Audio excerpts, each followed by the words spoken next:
Welcome to the Cross-Border Darts Challenge featuring the Nations Cup.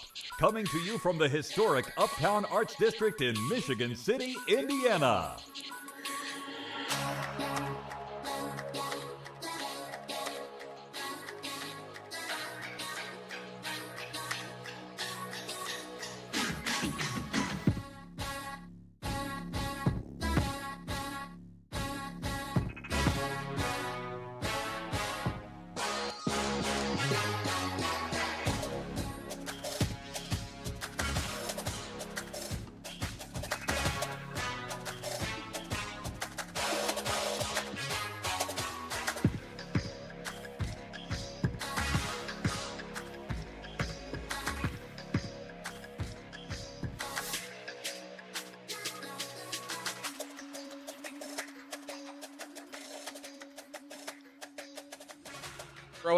There. We are back here live for the conclusion of the 2024 CDC Cross-Border Darts Challenge. Last night was a historic night for North American darts, highlighted by Alex Spelman becoming the first American to throw a 9-darter in CDC history. Of course, that happening on stage here live. By the end of the night, we will crown a new champion. One player will book their spot in this year's U.S. Darts Masters at Madison Square Garden in New York City, and we will find out if Canada will maintain control of the Nations Cup.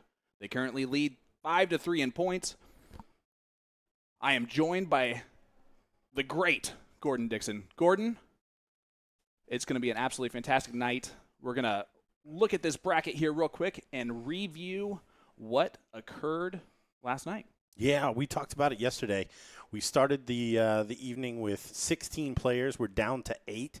And I'll say it again, if you would have told me the 8 players that are out, any one of them had actually won in some type of alternate universe, I wouldn't have flinched at all. But what we have set up for the quarterfinals tonight, we see Alex Spelman taking on Keith Way first up. Spelman overcoming Sylvain Bordeaux, the Quebec qualifier, in absolutely incredible fashion. Like you said, historic with a 9-darter. Yeah, listen, it was cool to be a part of. It's a moment that I think that we will remember, and anyone that was here will remember for a very long time. It was a great moment for North American darts. Then in the second match, we got Jacob Taylor taking on Jake McMillan. I know Jake's going to win that one.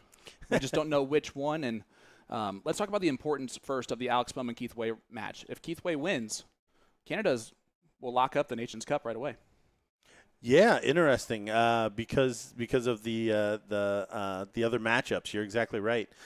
So we've got a lot of pressure on the opening match here. Well, if you're going to have someone that has a lot of pressure on them, it might as well be the U.S. #1. So then you got Jacob Taylor, Jake McMillan, going to be an absolutely fantastic battle. David Cameron, Danny Lobby is a rematch of last year's Continental Cup Tour Finals in the quarterfinal. David Cameron won that 6-5 in a last leg decider, both of them averaging over 90.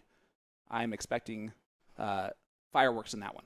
Yeah, it's tough to say that one won't run that close again. Again, we talked about Danny's current form with a big qualifying run in European darts to book his place in the European Championship or on the European Tour. But David Cameron had successes of his own on the Seniors Tour, so both playing really well at another level in another format. And then the last match, Stowe Bunts, Jim Long. The gentleman overcame some difficulties early on in the match to come out firing at the end. Stowe Bunts defeated 3-time world champ John Part, and is just looking to continue his run in these formats.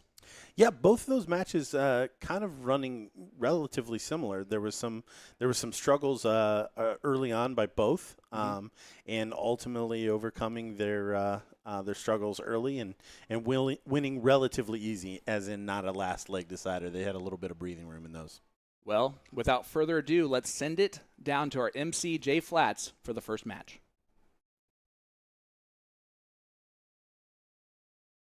Now time for the quarterfinal matchups. We're here in Michigan City, and this crowd is on fire! I just need to know, are you ready?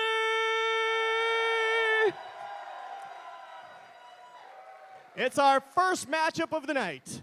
Last night, this competitor defeated the Dutch Dragon 5-2. He is a CDC Nations Cup winner. Representing Burton, New Brunswick, make some noise for Keith, the Iron Rock Wave.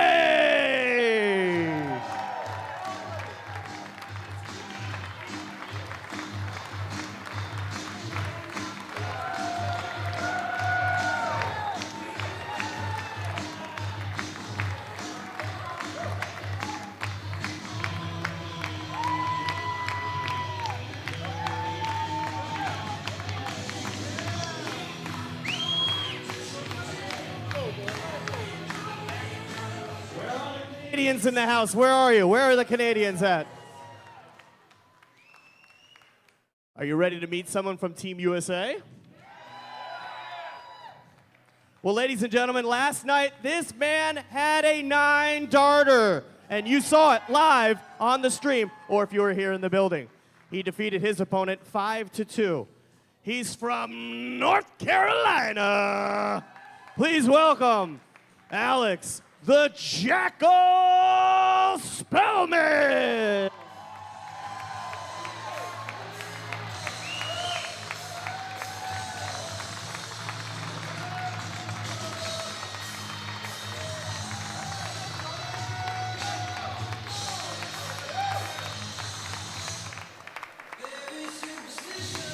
Let's do this.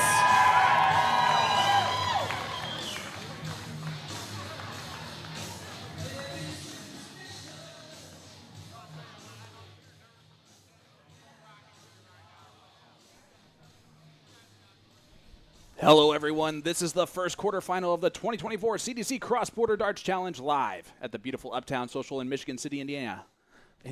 Why? This match features the Iron Rock, Keith Way, taking on Mr. 9-darter, Alex Spelman. I'm Sean Green, honored to be your play-by-play commentator for this event, and I'm excited to introduce my partner in comms this evening, the incredible Gordon Dixon. Gordon, Keith Way upset Jules Van Dongen in his opening match. Can he do it again against the U.S. #1 seed? He certainly can, but I think he's playing against a much more consistent player, or at least shown to be here on this continent, a much more even keel player. So certainly has the darts to do that. I was walking around. I went into the players' room and watched those two warming up, both warming up extremely well. Nothing. They were chatting the entire time. There's not like there was a lot of competitive, fervor between the two. So I'm excited to see this one. I think they're both geared up for it and are ready to put on a show. I agree with you 100% that this could be, it could happen. Let's look at the tail of the tape. Last night, Alex Spelman averaged a 97.21. Of course, that includes the 9-darter, which might skew that a little bit. The highest average overall. Keith Way, an 85.02 in his victory over Leonard Gates, who averaged over Jules Van Dongen, who averaged an 82, a little bit lower than he thought he was going to do. And that's an advantage Alex Spelman on board, but this is a new night. Anything can happen here. Yeah, it's a new night. Again, we talked about it yesterday. First rounds are extremely difficult across the board. Alex maybe not showing that as much as some others, but yeah, certainly both these players are now into the second round, into the final night, and everybody's 3 wins away. Well, I cannot wait for this one. It's going to be an absolutely fantastic one. 100. Both struggling a little bit here in the opening 6 darts, but already Alex finding his first trouble. 140. In his second. 140 from Spelman. Fuquay Varina is where Alex Spelman is from. You're a brave man. I appreciate that. It took me about 2 years to maybe pronounce that correct. I still am not sure. Spelman right back in the treble.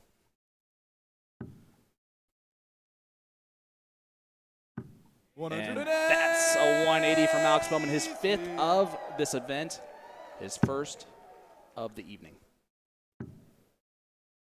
The Iron Rock. 100. Upset Jules Alex required yesterday, which 57. was heartbreaking for a lot of the crowd. A lot of Jules jerseys. Tops. He goes, that was awful. Double 10. 37. He will return. Yeah, still has the opportunity to come back to the board. Keith not doing enough to stay within touching distance in this first leg. We are playing the same format, so first to 5 here in the quarterfinals. Yes, and then that will raise to best of 11 Game or from raise the to first 6 in leg, the Alex semis. Spelman. Second leg And then is the Keith final to is throw a first. best Game on. of 7 raised to 13. Alex Spelman wins leg number 1. And the U.S. number 1 seed is off and running with a hole to throw.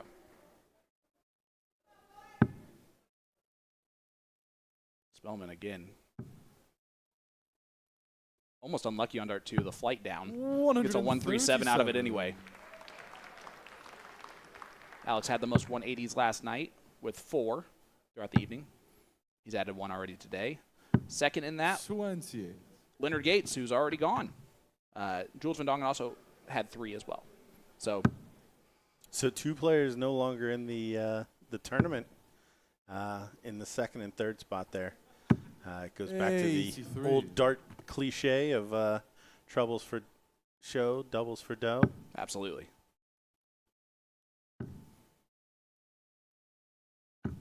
Another great fact for you is that first in average was 97.21 from Alex Spelman. Second and third, Leonard Gates and Sylvain Bordeaux, who are both out of the tournament. So even the averages sometimes don't tell the story.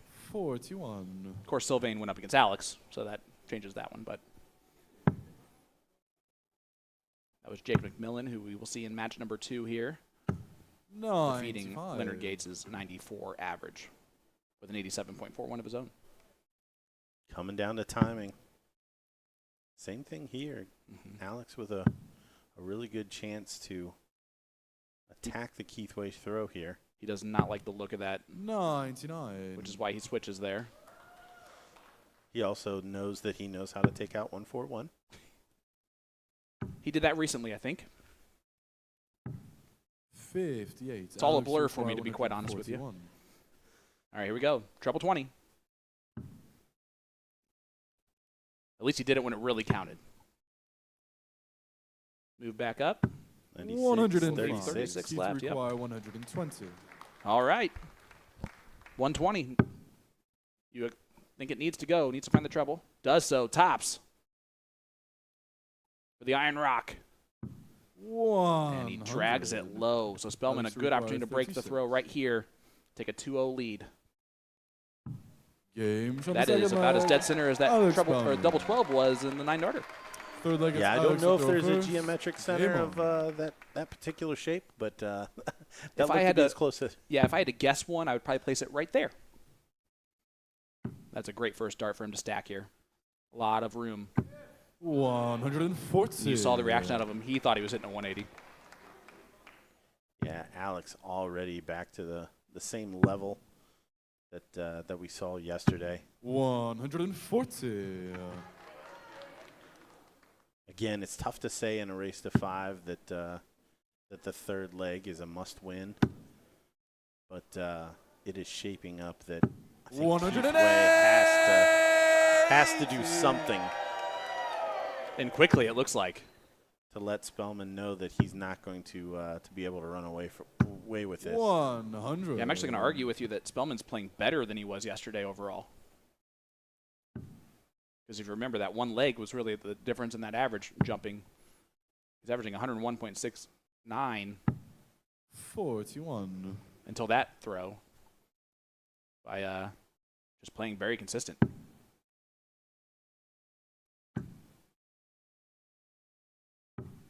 And 41. Way's in trouble Alex, here. You require 140. Yeah, you can tell he's starting to press. He knows that as Alex is playing well,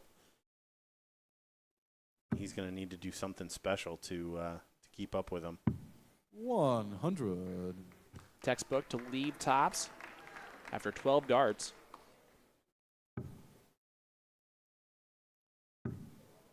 Keith had one dart to win leg number 2 at tops. 60. Missed it. Alex, you require Alex 40. jumped on all over that. Now take a 3-0 lead for Spelman. Game And he for the does third so. Leg, Alex Spelman. Fourth leg, it's Keith to throw first. It's never a good thing to be down Game 3-0 on. to Alex Spelman. It's especially not good when it's a race to 5. Yeah, and Alex just looks so clean on those finishes right now. They're not even touching a wire. They're close to the center and every time. 100. Keith will be hoping that he can get one on the board here. Try to establish himself in this match. 140. If Alex continues to throw like this, he's going to be tough to beat tonight.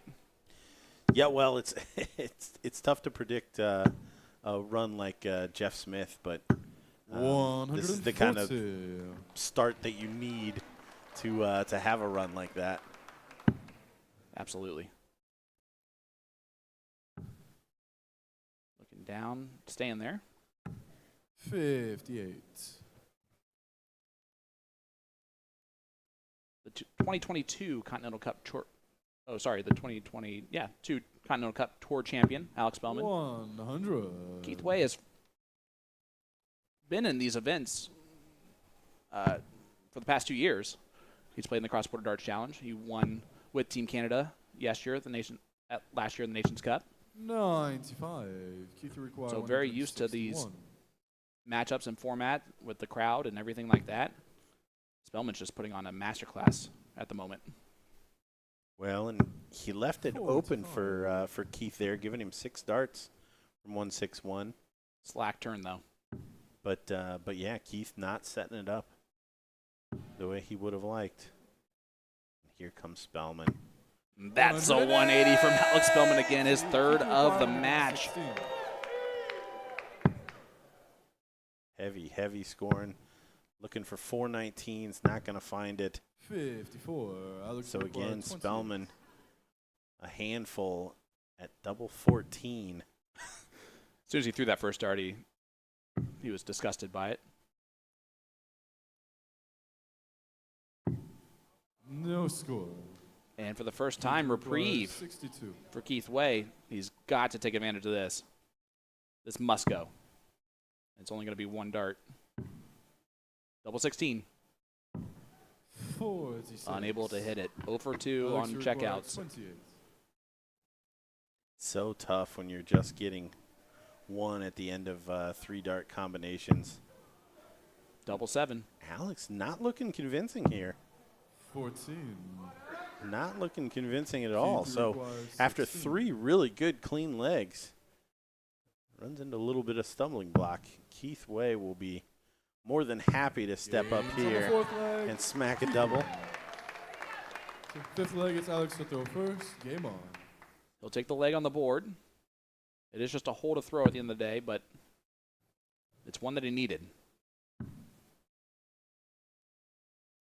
It doesn't matter how you get it, even if the person gifts it to you. Yeah, no, that counts the exact same as the 9 dart leg thrown yesterday. Absolutely. One of the endearing and enraging portions of this this game that we like to play and watch. It's like missing a 2-foot putt in golf. Same thing as a 310-yard drive. 60.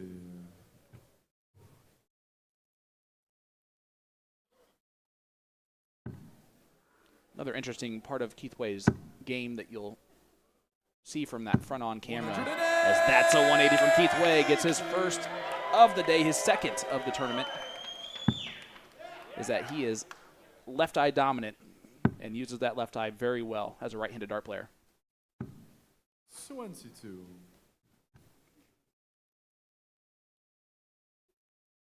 What I mean by that is he's setting up under his left eye.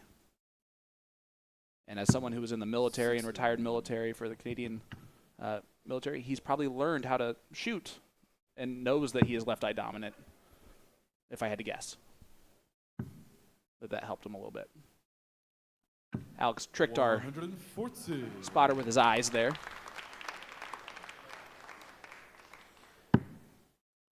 So this is one of the scary parts of letting one of those kind of legs go. 'Cause your opponent gets a little bit of an extra wind. Well, back-to-back 180s from Keith Way.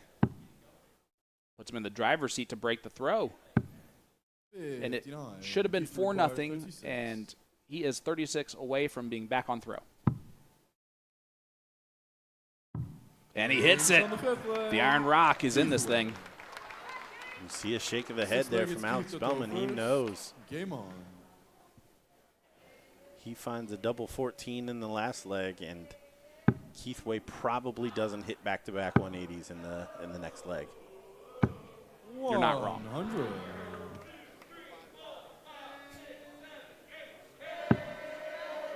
Hear the crowd getting into it.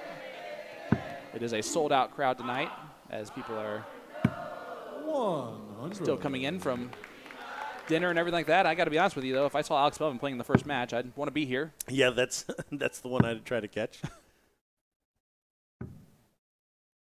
55.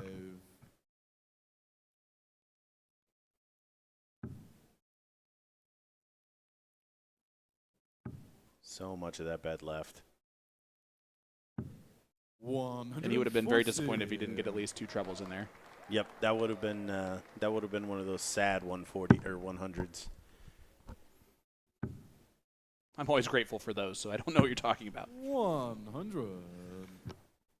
Our players tend to judge a shot on the last dart, regardless of the first two. It's very true. That's why 66 can either be really good or really bad. Yep. 94. Good counting there from Spelman.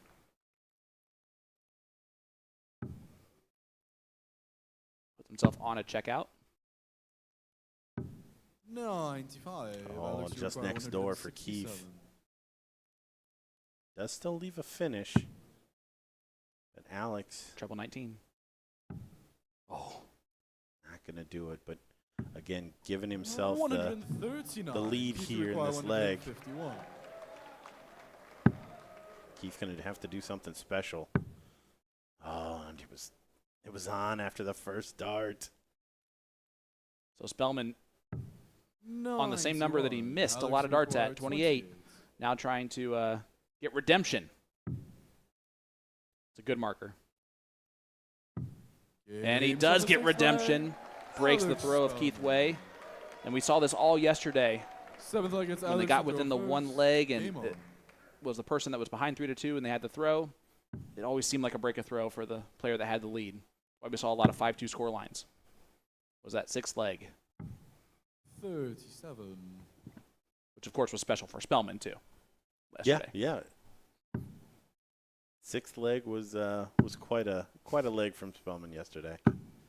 45. Keith does not step in after the slack start.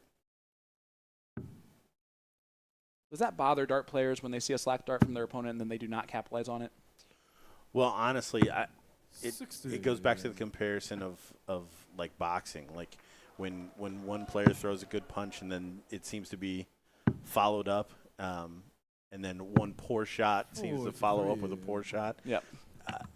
Unfortunately, it's just it happens so often.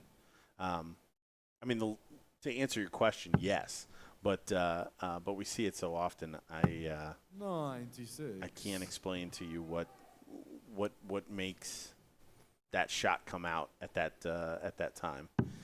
And honestly, if you're looking at differences between players, the players that can capitalize on those time after 41. time after time, those are the ones that are going to rise to the top. Yep. It's just so easy to press in those situations. 81. So you'll see Alex throwing well, in control of the leg, the match. He's still coaching himself up there. He still hates when he throws a bad dart. He is so technically sound with his game and knows 100. his throw so very well that he could probably tell you exactly what he does wrong on each throw and how he misses it. He's a student of his own throw.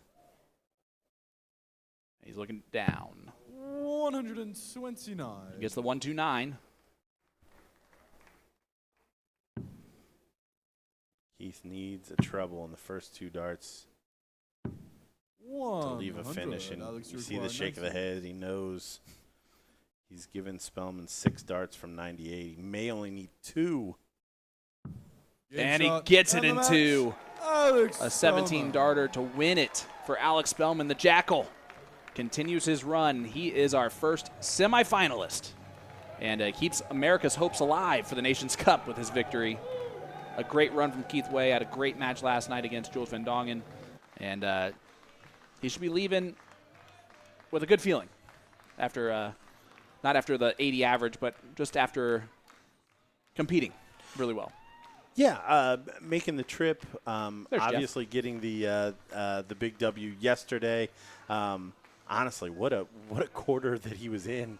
To having won his first match and then running up against Alex in the second round. But the American hopes continue for the cross-border challenge, which keeps another element of this evening alive. It's a storyline. It's alive and well. Well, stay tuned, guys. We got a couple Canadians coming up next. Jake McMillan taking on Jacob Taylor. So stay tuned. We'll be right back with more from the CDC Cross Border Darts Challenge right after this.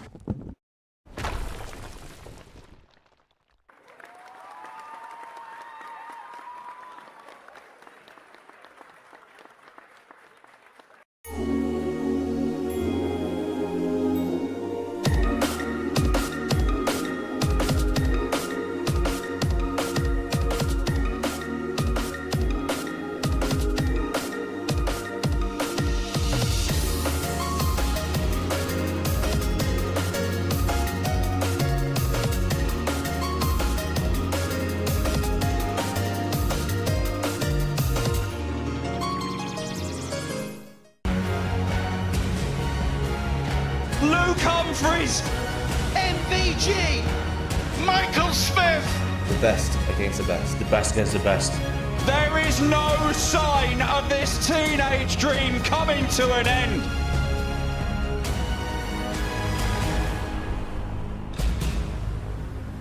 It's 8 of the best, and there is no hiding place.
Let me tell you about A to Z Darts. We're a specialty dart store with over 10,000 different products. We create in-depth videos and blogs to help improve your game and showcase our products. We give helpful advice on how to practice darts, the fundamentals of form and mechanics, and how to make better decisions when purchasing your darting equipment. Whether you're brand new or a seasoned player, we try to provide fun and informative content. I'm Jen, the creative director for A to Z Darts. I've been playing for over 10 years, and I've traveled the world competing in and promoting the sport. This is Will. He runs our live streaming company, USA Darts, and and travels the globe as well to broadcast major darting events and interview PDC players alike. You'll find over 2,000 different sets of darts on our website. Guessing right now you're pretty interested in our resources? Learn about form, throwing mechanics, practice routines, scoring and grouping, checkout methods, cricket strategy, and much more. Visit a-zdarts.com to take advantage of our blog or follow us on social media at AZDarts Today.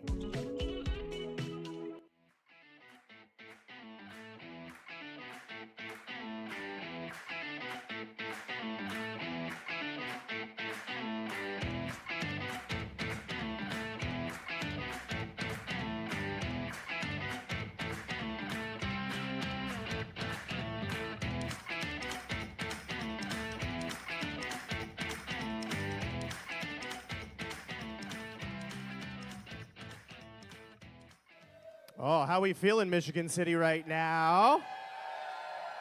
We are in the quarterfinals, and our next two competitors are headed towards the stage. First up, last night he defeated Leonard Gates, and now he has his sights on defeating the Truth. They call him Captain Canada. Give it up for Jake McMillan!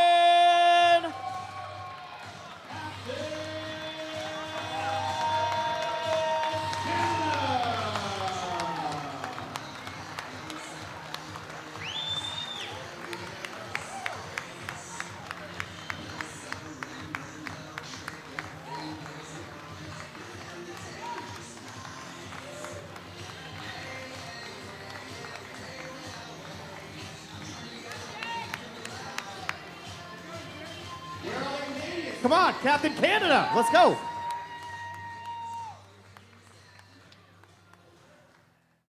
And Captain Canada's opponent tonight. Let's find out what he did last night. Well, in a 5-2 match, he took down the Eagle last night to advance to the quarterfinals. And he is here tonight to speak the truth. From Foresters Point, Newfoundland, please give it up for Jacob the Truth Taylor!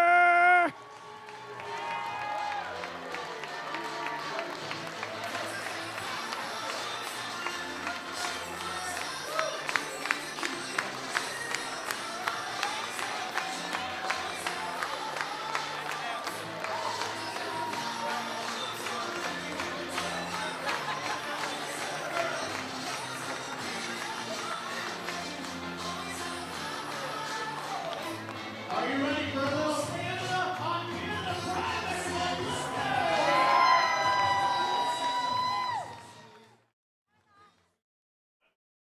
Welcome back, ladies and gentlemen. I'm Sean Green, your play-by-play commentator for the second quarterfinal match of the 2024 Cross-Border Darts Challenge live at the beautiful Uptown Social in Michigan City, Indiana. This match features Captain Canada, Jake McMillan, taking on the Truth, Jacob Taylor. I'm extremely honored to introduce my partner in the booth for this match, the captain of the Canadian team, and he's a three-time world champion, Mr. John Part. John, it is an honor to have you in the booth with me, sir. Well, thank you, Sean. Yeah, it's it's great that we're into the second year of this event, and I'm obviously thrilled Canada's doing well here. It's not wrapped up or anything by any means, but we have two Canadians battling for a guaranteed point, so that's nice as the captain, watching the captain play the Truth. Absolutely. Captain Canada, he almost stole your nickname from you. Yeah, hey, you know what? I like it. It's a good nickname, and he plays really well. And what a superb kind of intro he had into darts last year in terms of winning just about everything, getting to the U.S. Masters, winning Canadian Nationals, winning the Ontarios. Just a superb contestant, and he has every right to sport the nickname he chooses. Absolutely.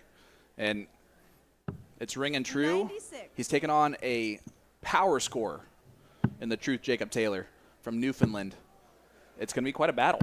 140. Well, yeah, I was here this weekend staying with both Jake and his opponent from the first round, Larry, and they both seem to struggle a little in the scoring, actually. So Jake will be hoping to get his scoring going better there, and that's a good sign right there, the 1-3-4.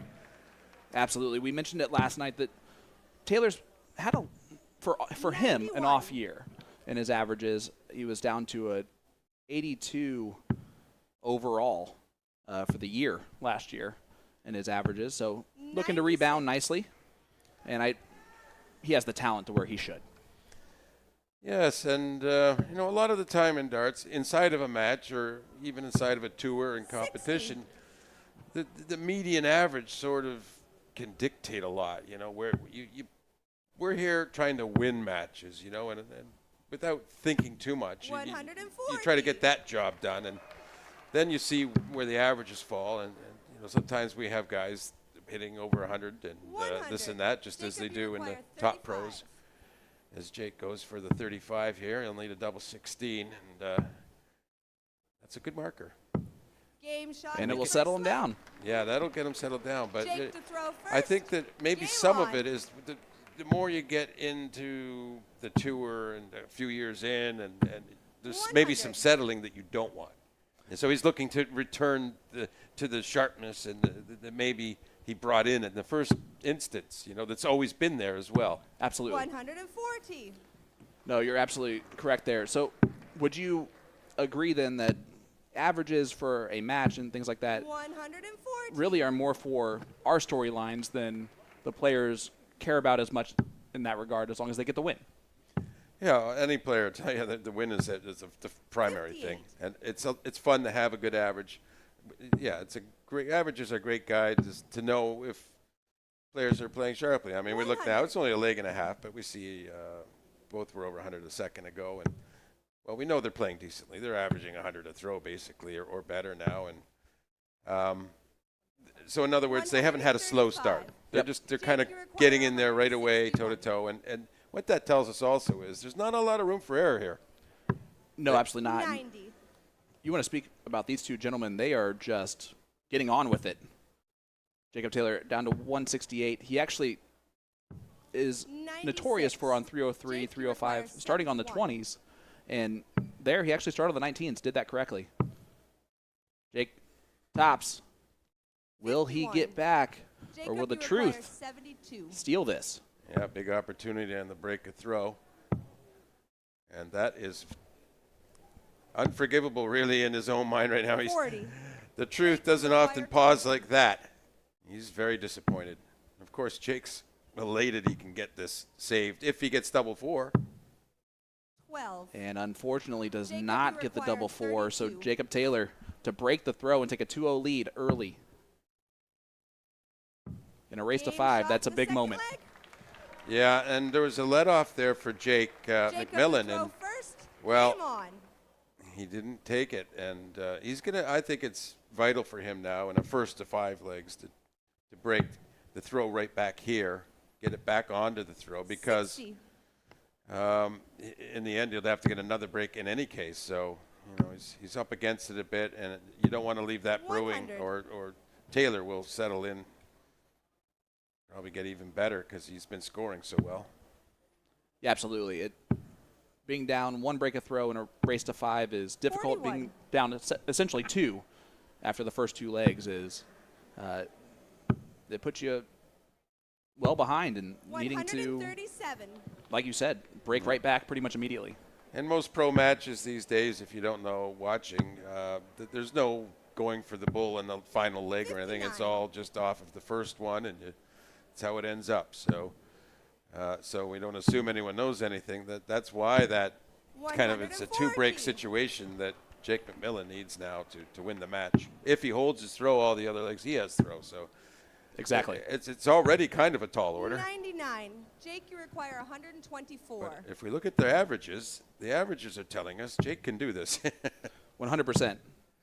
92. Although last night he was the one player who defeated his opponent, averaging about 6 points less. 87.41 from McMillan. 32. Leonard Gates had a 94.23 average. And McMillan beat him handily. And normally, the lower average wins on timely finishing. And what we saw in this match is a blip on the finishing that cost him, in fact. Absolutely. So he's going to want to rectify that. 100. He needs to get this one Jake, you done and require dusted 8. right now. Get that break of throw. Great marker, you would think. It's getting painful, and it's bent over in front, and it might have been a visual distraction. Jacob, you And require 88. what an 88 finish this would be from Jacob Taylor. Might be 1 dart at the bull. It will be. Bullseye. That would have been a big 44. bull. Jake, you require McMillan, 4. though, still needs to hit his first double. And you can't miss by any less than that. But now it's very awkward. And he hits the very little corner that he could see. Impressive. That was impressive. Fourth leg, Jake to throw It's first. hard to Game make those on. little minimal adjustments as you are getting more and more frustrated. And a controlled minimal adjustment like that, you need some finesse even. And when you get frustrated, you get more aggressive, which doesn't really coincide with that. It was an absolutely fantastic shot and one that was absolutely necessary there. I think just to settle him down, he's been scoring extremely well. You don't want to let your doubles be the reason why you lose a match 96. at any point in time. I mean, in the end of the day, if he'd lost that, it was to try and break, but still, it is really big in the context of this match. 140. Jake, though, he's pressing against McMillan here. Jacob Taylor is, and 129. that's a great answer to leave 139, I believe, and. He has continued just to answer the call. 97. Jake, when you require 139. He just continues to impress. Came on the scene, like you mentioned, last year and has just had an absolutely fantastic run of a 44. season. Jacob, you And require now that he has that 129. taste of the U.S. Darts Masters, he really wants to get back there. Of course, yeah. I mean, there's nothing better than playing the big staged events, 57. and this has become Jake, one you of those require as well, and 95. it's great to see. Yeah, how about a sold-out crowd for Saturday night here in Michigan City?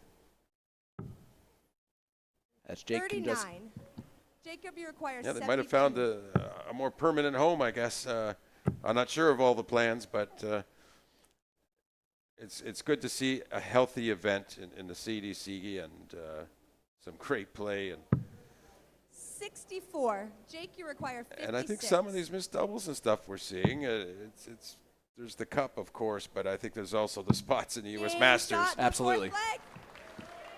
Fifth leg, Jacob to throw first. Game you on. are not wrong. And look at this. We're back on throw. Tie ball game, 2-2.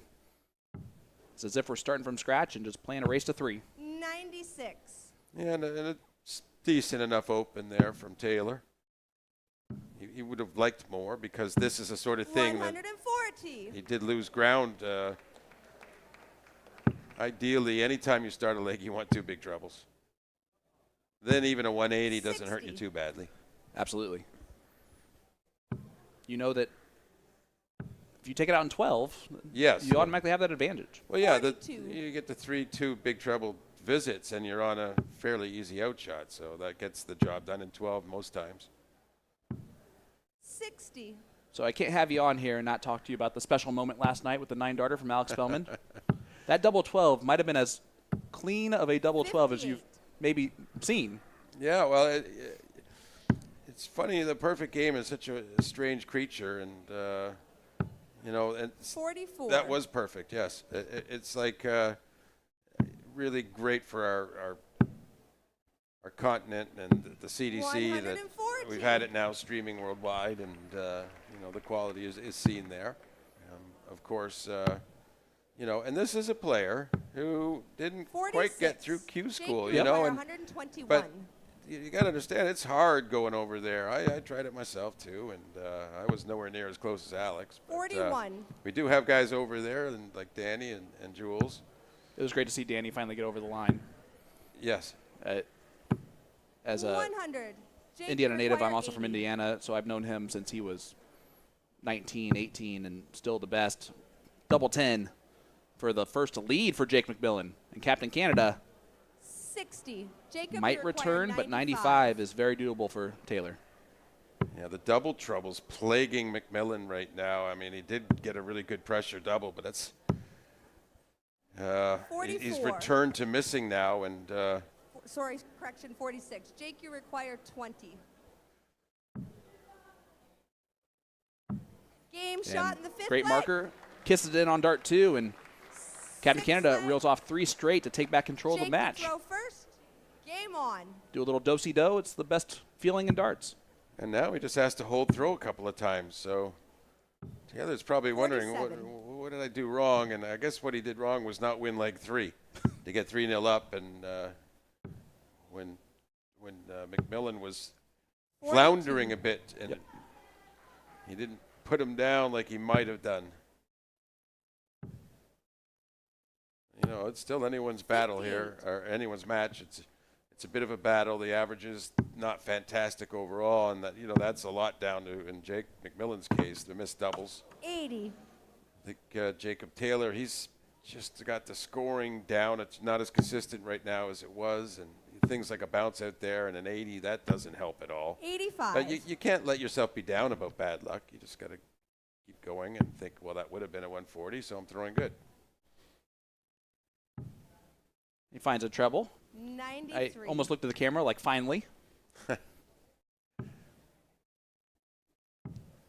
a feeling I have about every time I finally hit a big treble. But it usually lasts a lot longer than it takes Jacob Taylor to. There's a fan proudly in their CDC hat. Absolutely. Yeah, again, sold out crowd here. 200 tickets sold plus. And, of course, the betting aspect now on North American darts 55. for North Americans is a really cool new aspect. Again, make sure, though, head on over to nxtbets.com/play CDC and get signed up now to take advantage of sportsbook sign-up bonuses. This is cool. I get to read this. Yeah. 99. Sign-up offers may not be available in all states, not available outside the United States, and you must be 21 years or older. Please refer to the affiliated operators, T&C. 58. It's void wherever Jacob prohibited. require And if you have a gambling problem, 127. please call 1-800-GAMBLER to get the help that you need. Bullseye would have been a huge pull from 102. Jacob Taylor. Jake, you require 140. He has to probably expect he's going to be back, but McMillan, another one of those. Oh. Well, no, now just the Big 20 is going to leave a lot 100. of pressure on Jacob Taylor. requires It's not 25. won a leg now for the last 3. Is it easy to get double 8? Well, that's a good marker. 17. Almost unlucky. Jake, you require 40. Looked like it maybe kissed off the flight I'm a not little early. Yeah, it could have done just a bit, but normally the kiss there would have been okay and in. It just, he kind of had to look like, come on, what's going on there? That's a fantastic marker for McMillan. Game And finds shot it in and the takes a sixth leg. 4-2 lead. And he Seventh he leg, kind of Jacob to throw apologizes, but he first. doesn't Game really on. apologize for the 4-2 lead that he has. Well, as frustrated as he was earlier, I don't think he's going to 59. feel that bad for Jacob Taylor here. No. Of course, the job's not done either, so for 41. Taylor now, he just needs one break of throw, 2 holds to throw. You know, it's not that far-fetched if he can get the scoring, get the 2 big trebles a visit, sort of thing he had earlier. 140. Like that. Absolutely. That's good. So, yeah, so the gambling is here for the fans in North America, Sean, and it gives fans a chance to get just 56. as frustrated as us players. Absolutely.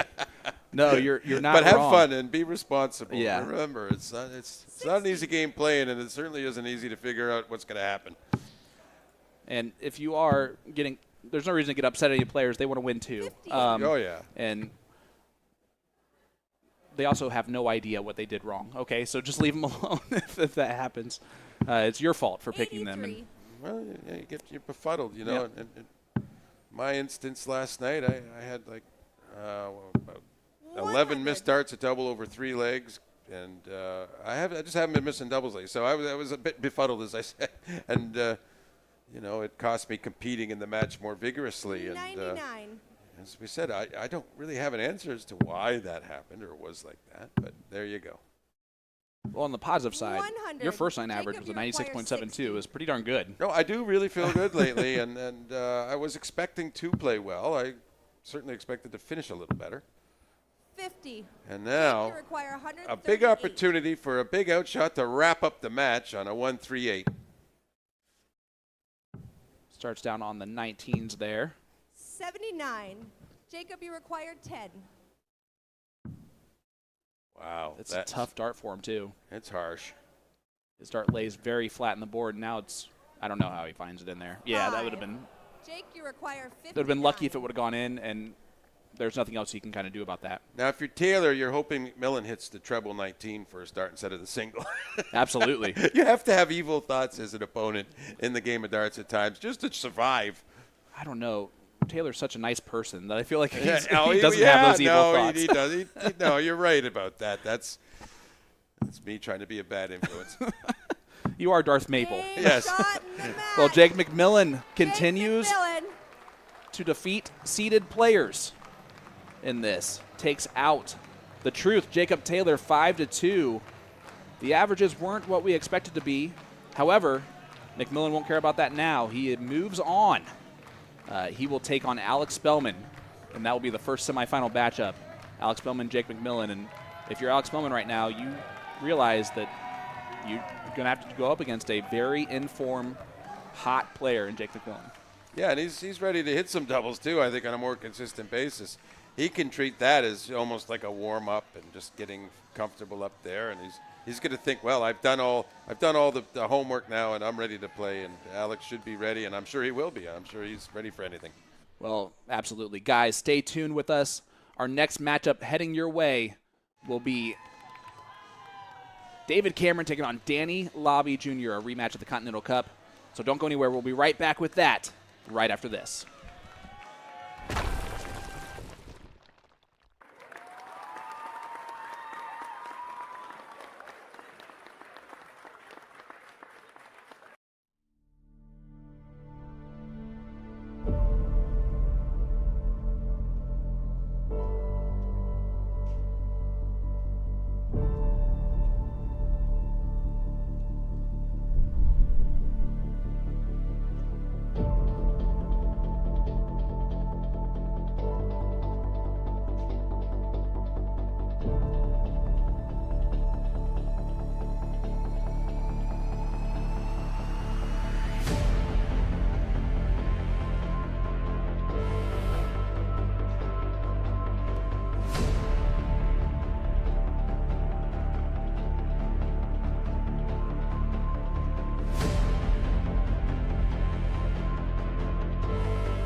Luke Humphries, MVG, Michael Smith.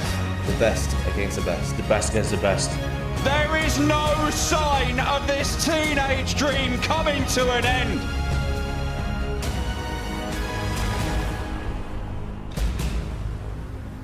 It's 8 of the best, and there is no hiding place.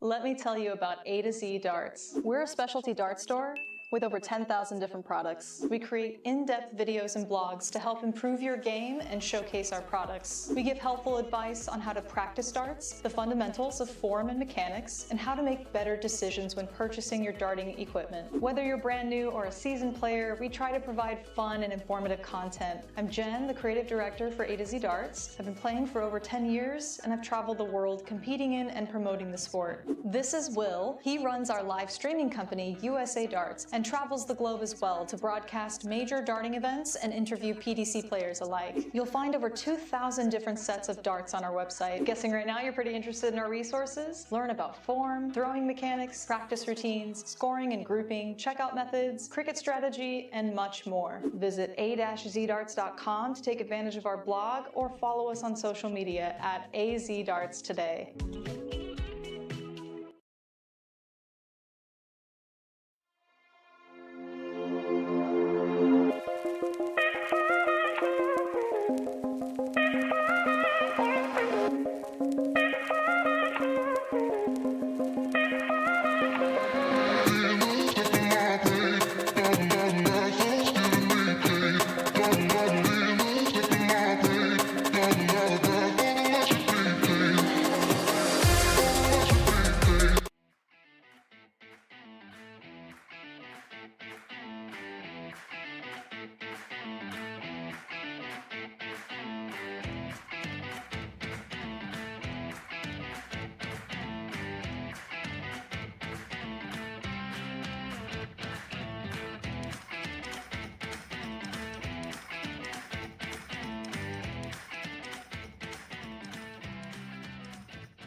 Okay, a special shout out to everybody watching the stream. Have you ever wondered what it's like to get an entrance like a dart player? Well, this crowd is loud and rowdy, so let's try this out. And now, he's 5'0", weighs 100 and nothing, and all of his teachers said he talks too much in class. Give it up for Jay Flats.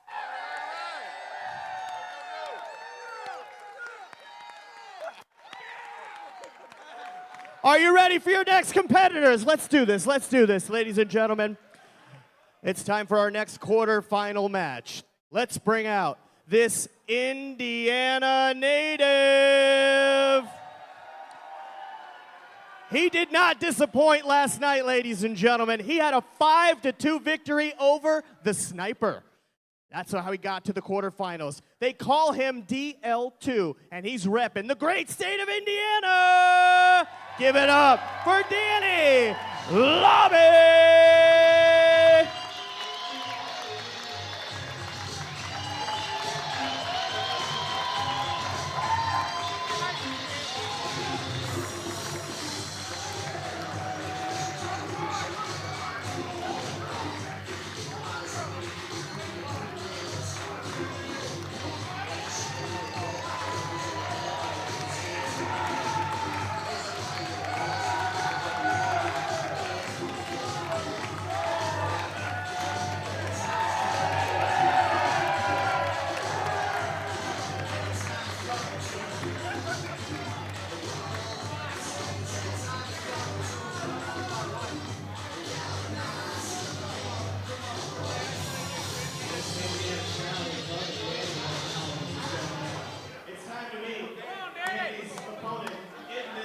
Quarterfinal match.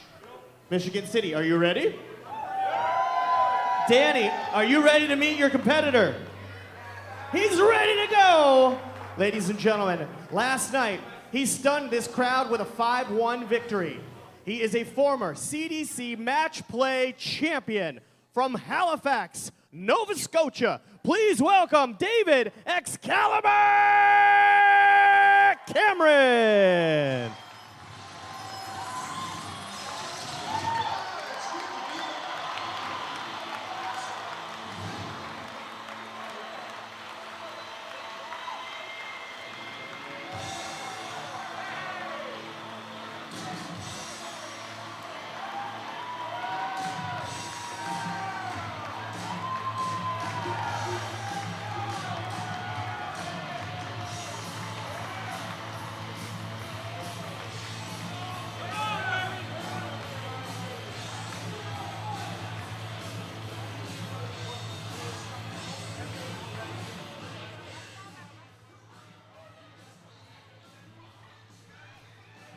Oh, welcome back to Michigan City, Indiana for the third quarterfinal match of the 2024 CDC Cross-Border Darts Challenge.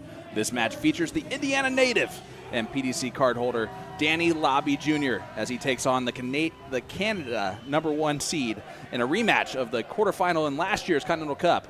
I'm Sean Green, your play-by-play commentator, and I'm joined once again by good stuff, Gordon Dixon. Gordon, it's a pleasure to have you back in the booth, and this match is going to be a good one.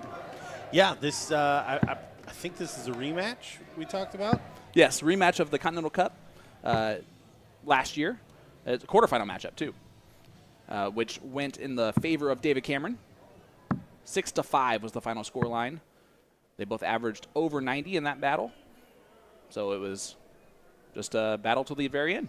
Yeah, good one to say the least. Again, tough to say that it won't run that close. But I do think some things have happened since that match that may tip Danny as the favorite in this one. And why do you say that? Just recent form. Okay. On the stage. Again, I keep talking about the run that he just made to qualify for his first European tour. I think that comes into that. Anytime you've recently had a lot of success, that's something that feeds into the next event, which is why the more events that you're playing in, the better you're doing, the more that tends to be a snowball going downhill. 60. Well, there is the lefty, Danny Lobby Jr. hails from Terre Haute, Indiana. So we definitely don't want to call this a hometown matchup, as that might be further away than where you are coming from. And you're not in the same state, over in OHIO. That being said, it's in Indiana. He probably wants to win in Indiana. He does pretty well here. Yeah. Well, and any time you you can sleep in your bed pretty close to the start of the event is also a pretty good indicator, or at least always was for me.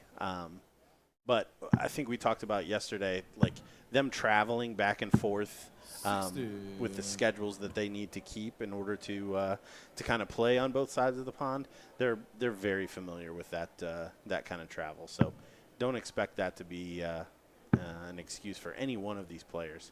Because while we talk about going back and forth between Europe and here, I mean, it's no easy task for our Canadian players to get here as well. Absolutely. Probably a flight and a 2-hour drive, hour-and-a-half drive, depending on where they flew into. Hopefully they flew into Chicago, because then it would be about an hour, hour-and-a-half drive, whereas they flew into Indy. That's about a 3-hour drive. It's a hike, yeah. David Cameron starting out on fire, and on the reverse side, Denny Lobby starting out kind of like myself if I was to throw 12 darts at this point, and that's never a good thing, especially with the throw in leg number 1. Yeah, very, very slack start. I'm surprised to see that from Danny. Just trying to settle in. David Cameron settles in nicely. A 14-dart break a throw. And if Cameron is on with his doubles, he becomes extremely difficult to beat. Yeah, his scoring seems to always be at average or above average, but his doubles can definitely fall well below that standard. We talked about it yesterday, that being one of his big faults. But if Danny Lobby doesn't start finding that trouble with some regularity, Cameron will get the number of darts he needs at the double to take this one home. Yeah, definitely a situation where both players, as David Cameron gets his first 180 of this match, both players are very capable of just going on mini runs of brilliance to where they're throwing 11, 12, 13, 14 darters in consecutive legs. You just wonder, who's it going to be? Right now, it's Cameron. 140. As he again, after 9 darts, sits on a checkout. 136 left. With Danny miles back, unable to hit a big treble so far. 324 left for Danny.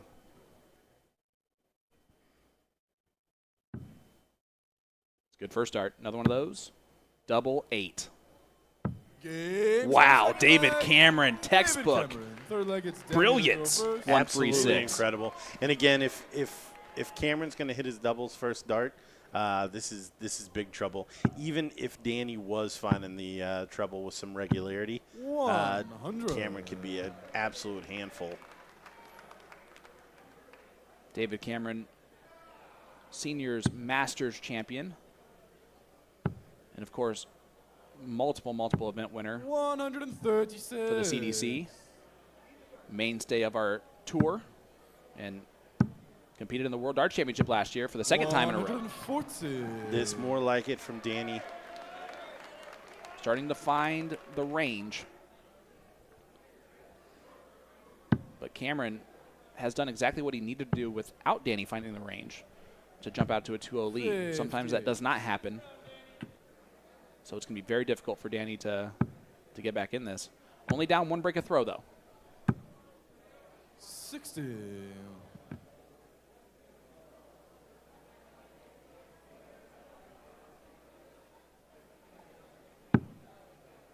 Needs at least 2 trebles to leave a look at a finish. Does exactly that. Yeah, great shot there from Cameron, giving himself the first look. 139. Danny had to switch to leave that look at a finish, but David Cameron, see if he can go fishing. Not that there's a bad 170. Oh, but Oh my gosh, that would have been absolutely dirty. 83. Danny, you require 62. Must go for lobby. 62. And after the first start, I thought he was going to get it clean. David, you require 87. Yeah, I think Danny thought so too. But Cameron with another chance here. He's in big trouble if Dave Cameron hits us. Game 3 for 3 on his doubles for David Cameron. Dangerous. Another 14 darter. He's gone. Game on. He's gone 14, 12, 14. That is almost unstoppable right now, as you can see. Yeah, and 2 breaks of throw now. That is the biggest worrying stat, I'm sure, for Danny.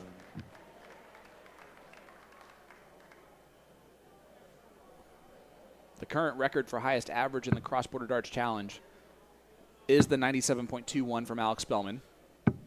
100. David Cameron well above that currently. 60. And again, lobby, way too many troubleless visits. Yeah, and every time you think that that maybe Danny has found it and is going to stick in and start to string some of these multiple triple turns together, he comes up with a 60. If you are just joining us, we have our first semifinal set. Alex Spelman will take on Jake McMillan.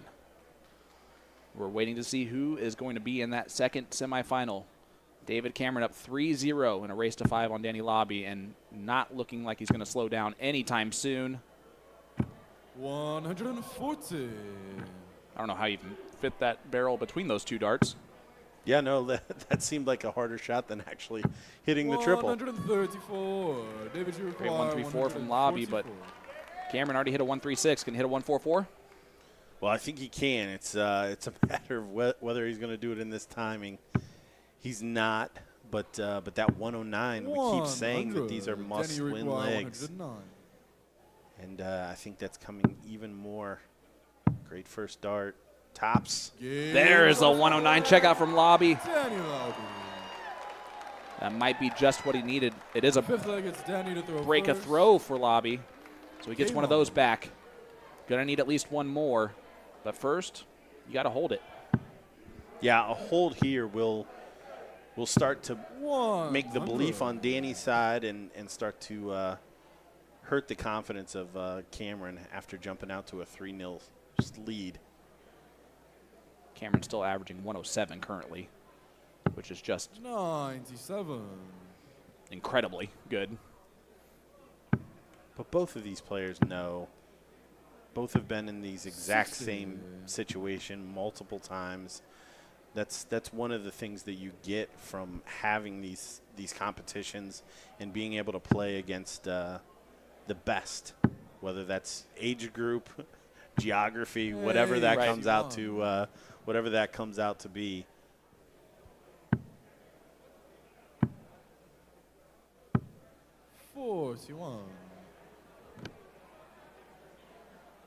Darts has been in Danny's life since he was born. His dad, Cujo, Dan Sr., has played in 4 World Darts Championships and was the U.S. #1 player for some time. And Danny was a youth star that, from a very early age, had a lot of pressure on him to do well in darts because he was doing so well at a young age.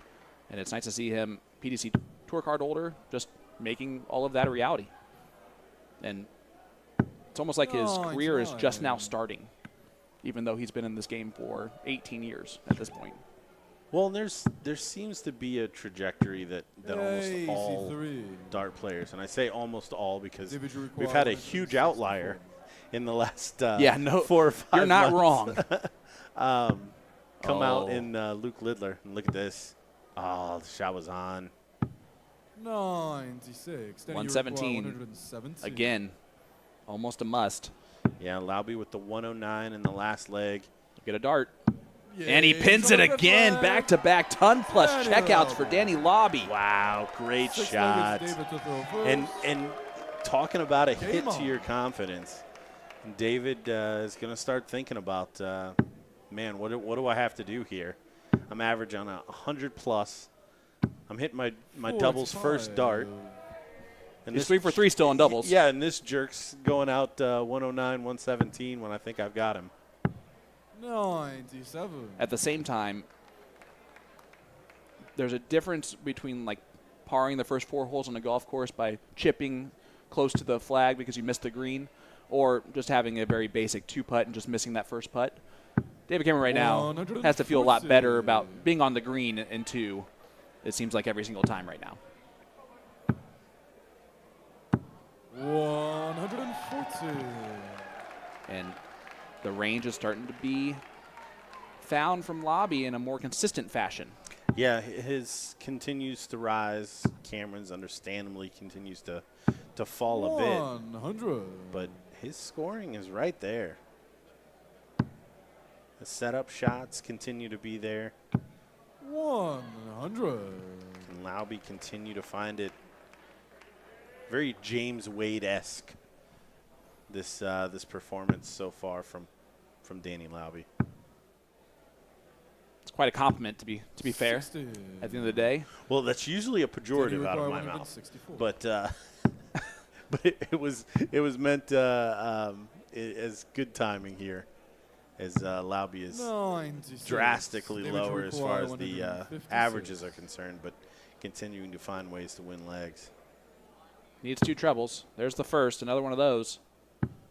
That would have been dirty. So Danny will return with 68 to get back on throw and win this. It's going to be tops again. He has been 3 for 3 on tops in the last 3 legs. And we have a tie score line. Don't call it a comeback because it's already happened. We're here. Both players 100% on finishes right now.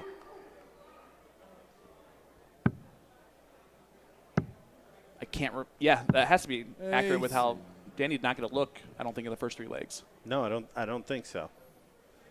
So this is a rarity. Yeah, that's pretty incredible through 6 legs.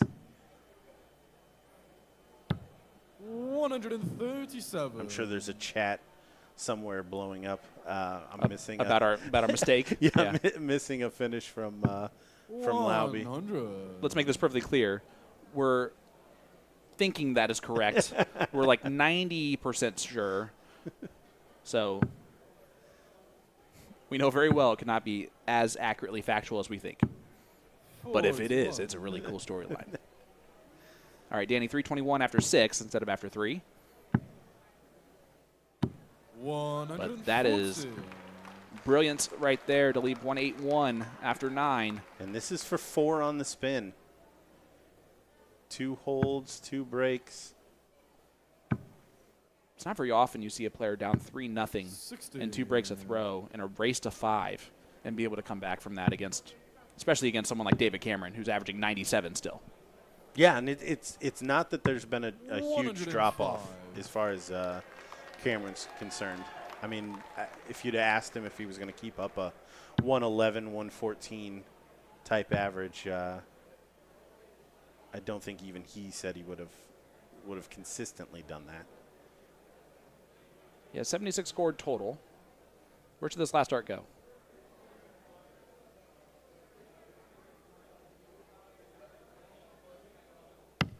$96. Danny, you require 76.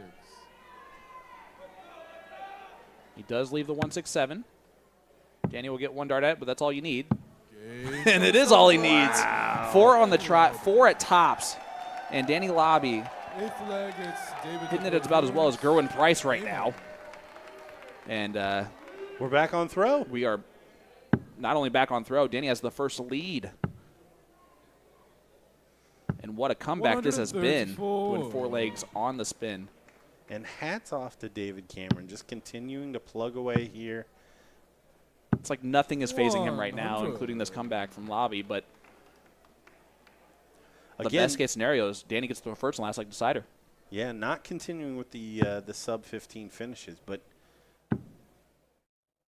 Look at him just staying in that treble. Great shot. That's a 180 from David Cameron. 57. In prime position to stop the rout here and send us to our first last leg decider in this 2024 Cross Border Darts Challenge. And these two gentlemen used to last leg deciders.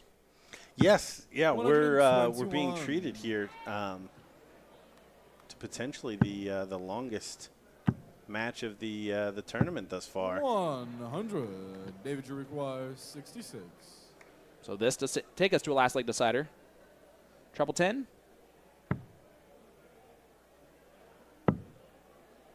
Oh. Not exactly what he was looking for. Still a good finish at 24. 54. And we had our first miss at a double. How about that? And no punishment available.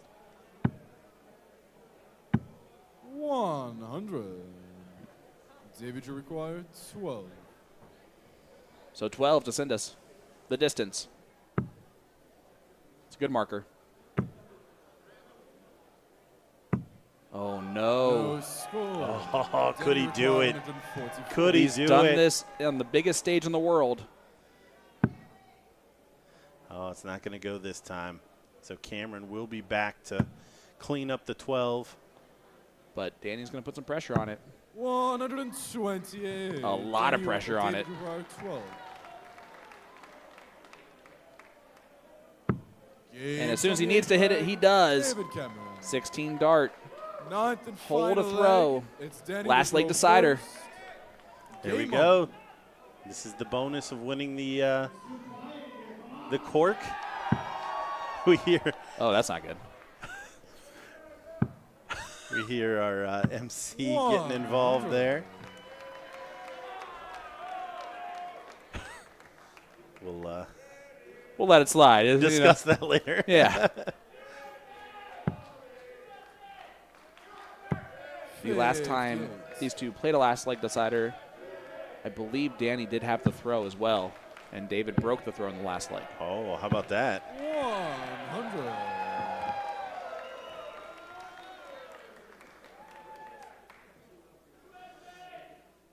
Danny already establishing a little bit of a lead here. Cameron pressing. Was already out to a 3-0 lead. Danny brought it back to 4-3. David 140. holds throw to send us here. Leaves the first look. 6 starts from 161 no matter what, with Dave back on 348. Those averages cinching up. Both above 90. 100. And that's a 180, but it leaves the 168, so Danny still has 6 starts from here. Advantage goes to the American now.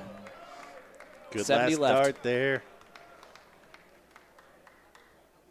What a quarterfinal. Oh. You know, I can tell it's a great quarterfinal. You're standing. 100. Danny, you require See the 70. fancy dress in the crowd. And it is, that's an 18 scored. It's going to be 1 dart at tops. And that's the first tops that he has missed. Is it going to David, you be require 60. devastation? 68 for David Cameron. He'll get 1 dart. Double 16. Game shot. And he needed 1 dart. David Wow. Cameron. David Cameron wins it, breaking the throw once again at Danny Lobby in a last leg decider to become a semifinalist. So the Canadian #1 seed now makes the score 7-4.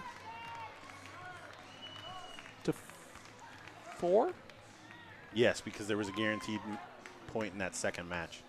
Yes.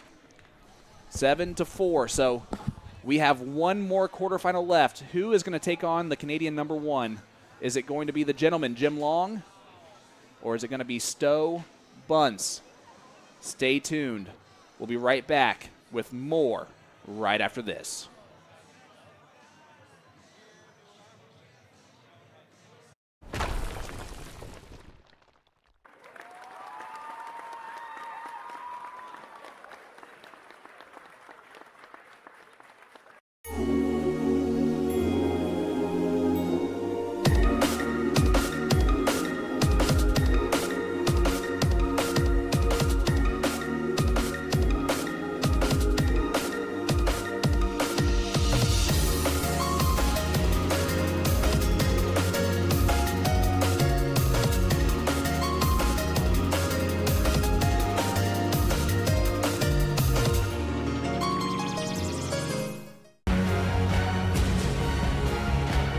Luke Humphries, MVG, Michael Smith.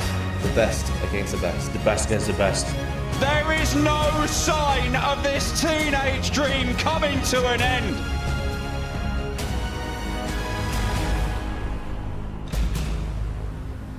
It's 8 of the best, and there is no hiding place.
Let me tell you about A to Z Darts. We're a specialty dart store with over 10,000 different products. We create in-depth videos and blogs to help improve your game and showcase our products. We give helpful advice on how to practice darts, the fundamentals of form and mechanics, and how to make better decisions when purchasing your darting equipment. Whether you're brand new or a seasoned player, we try to provide fun and informative content. I'm Jen, the creative director for A to Z Darts. I've been playing for over 10 years, and I've traveled the world competing in and promoting the sport. This is Will. He runs our live streaming company, USA Darts, and travels the globe as well to broadcast major darting events and interview PDC players alike. You'll find over 2,000 different sets of darts on our website. Guessing right now you're pretty interested in our resources? Learn about form, throwing mechanics, practice routines, scoring and grouping, checkout methods, cricket strategy, and much more. Visit a-zdarts.com to take advantage of our blog or follow us on social media at AZDarts Today.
Keep it going. Come on. Get ready to rumble. This crowd is on fire here in Michigan City. How you feeling? It's time for our next quarterfinal match, but only if you're ready. Who's ready? Who's ready? Who's ready? Here's the story. Last night, he won a close one against Jason Brandon. Last year, he was runner-up. Tonight, he might not be so friendly. They call him the gentleman, but will that be part of his game tonight, or will he bring it? Michigan City, Indiana, please welcome Jim, the Gentleman Long!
Jim Long, everybody.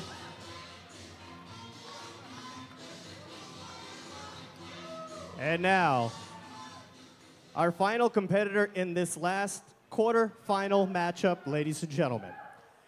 In last night's first match of the evening, he defeated three-time World Darts Champion, John Parr. He is the reigning Continental Cup champion, and he is the Neon Nightmare. Please welcome Stewie Bunts!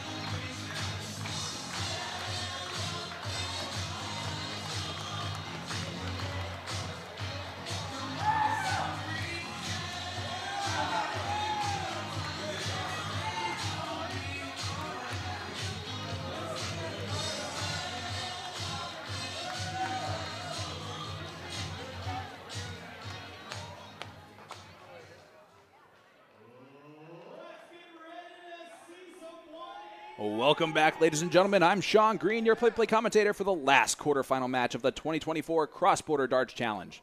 This match features the Neon Nightmare, Stowe Bunts, taking on last year's cross-border finalist, the gentleman Jim Long. I'm always excited to introduce my partner in the booth for this match, the three-time world champion, Mr. John Parr. John, this match is just another one that could be fantastic on paper. Yeah, it's really it's a significant match here. Absolutely. Obviously, because of the cup, Jim has a chance to clinch it for Canada here. But, you know, more importantly, I mean, these guys want to win a title. They want to keep playing. That's what we do as dart players. And, you know, there's a lot of darts to be played tonight by the winner of this match still. And they're hoping to play another 2 matches and get into the final. So I think they're players that are kind of both been on the up lately in different venues and different associations. I think they're both feeling like, well, my game's going in the right direction at the moment. Absolutely. You briefly touched on it. The gentleman, Jim Long, has had a great run overseas at the seniors to qualify, and then he did great at Modus as well. Before that, Stowe thank you, ladies and has gentlemen. just been incredible over the last 6 months. He's become a fan favorite over in Europe without even having a PDC Tour card, which is very difficult to do. Well, I mean, when you win a group at the Grand Slam from basically out of nowhere, as far as most of the fans are concerned, group of death. You absolutely stun the world. But then when you also are a colorful character, as Stowe is, and you know, a gentleman as well, much like his opponent in nickname, but you know, they're both really good and easy to get along with off the hockey and in the practice room, and no ill will here, I'm sure. They just want to win a match. Yes, Stowe is the Nightmare by color association only.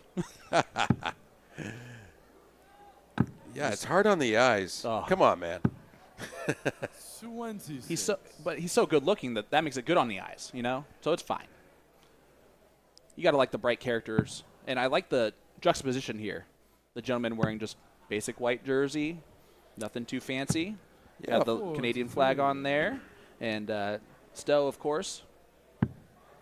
Hey, I'm jealous of anybody that can wear white, man. I'll tell you right now. You and me both, John. You and me both. Yeah, it's been so long. White's not even in my color realm of options, except for an undershirt. Yes, or just underwear, yeah. But we don't need to talk about that much. 60. All right. Jim Long with the throw here in leg number 1. So if it does go the distance, he will throw first in the last leg decider. Last race to 5 we're going to have for the evening as well. The semifinals will be a race to 6. And then the final itself is a race to 7.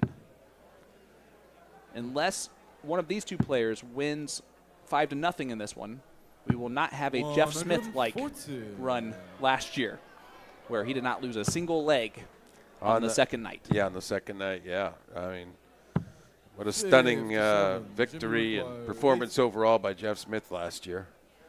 And what it did is it made his run at the U.S. Darts Masters, as brilliant as it was, a little bit less shocking. Nah, it was shocking. It was great. It was wonderful. It really was. And but you know, yes, I understand what you mean there, but it still was. You know, you got your absolute best players in the world involved all of a sudden, and you still roll into finals. It was really cool. Stowe loves the 19, so on the 164, that's where he looked first. Not happy with the first start. So Jim Long to hold his throw in leg number 1.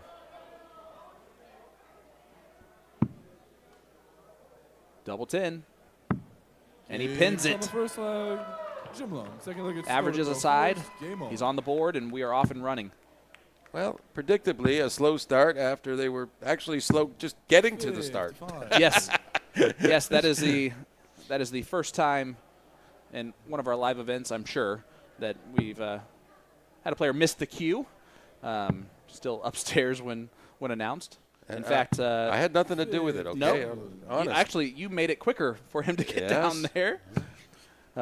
Imagine John Part's on the case. Everyone out organizing darts out there in disbelief and think I'm a liar. I actually was expecting this from Stowe Bunts, struggling in the first leg and then up to this point.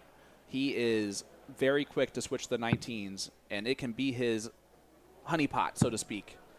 Very used to 171s coming out when he starts to do that, but the 180 from Jim Long will help.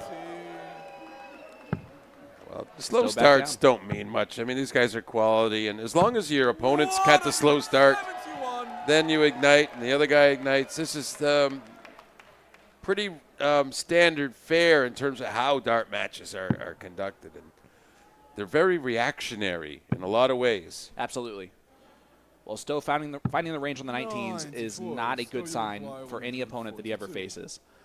And he's going to look at the 17s here to try and leave tops. One of the best in the game here in North America at the top part of the board. Jimmy requires 170. And definitely one of the best scorers on the 19s as well, which is kind of a weird juxtaposition when you think about it.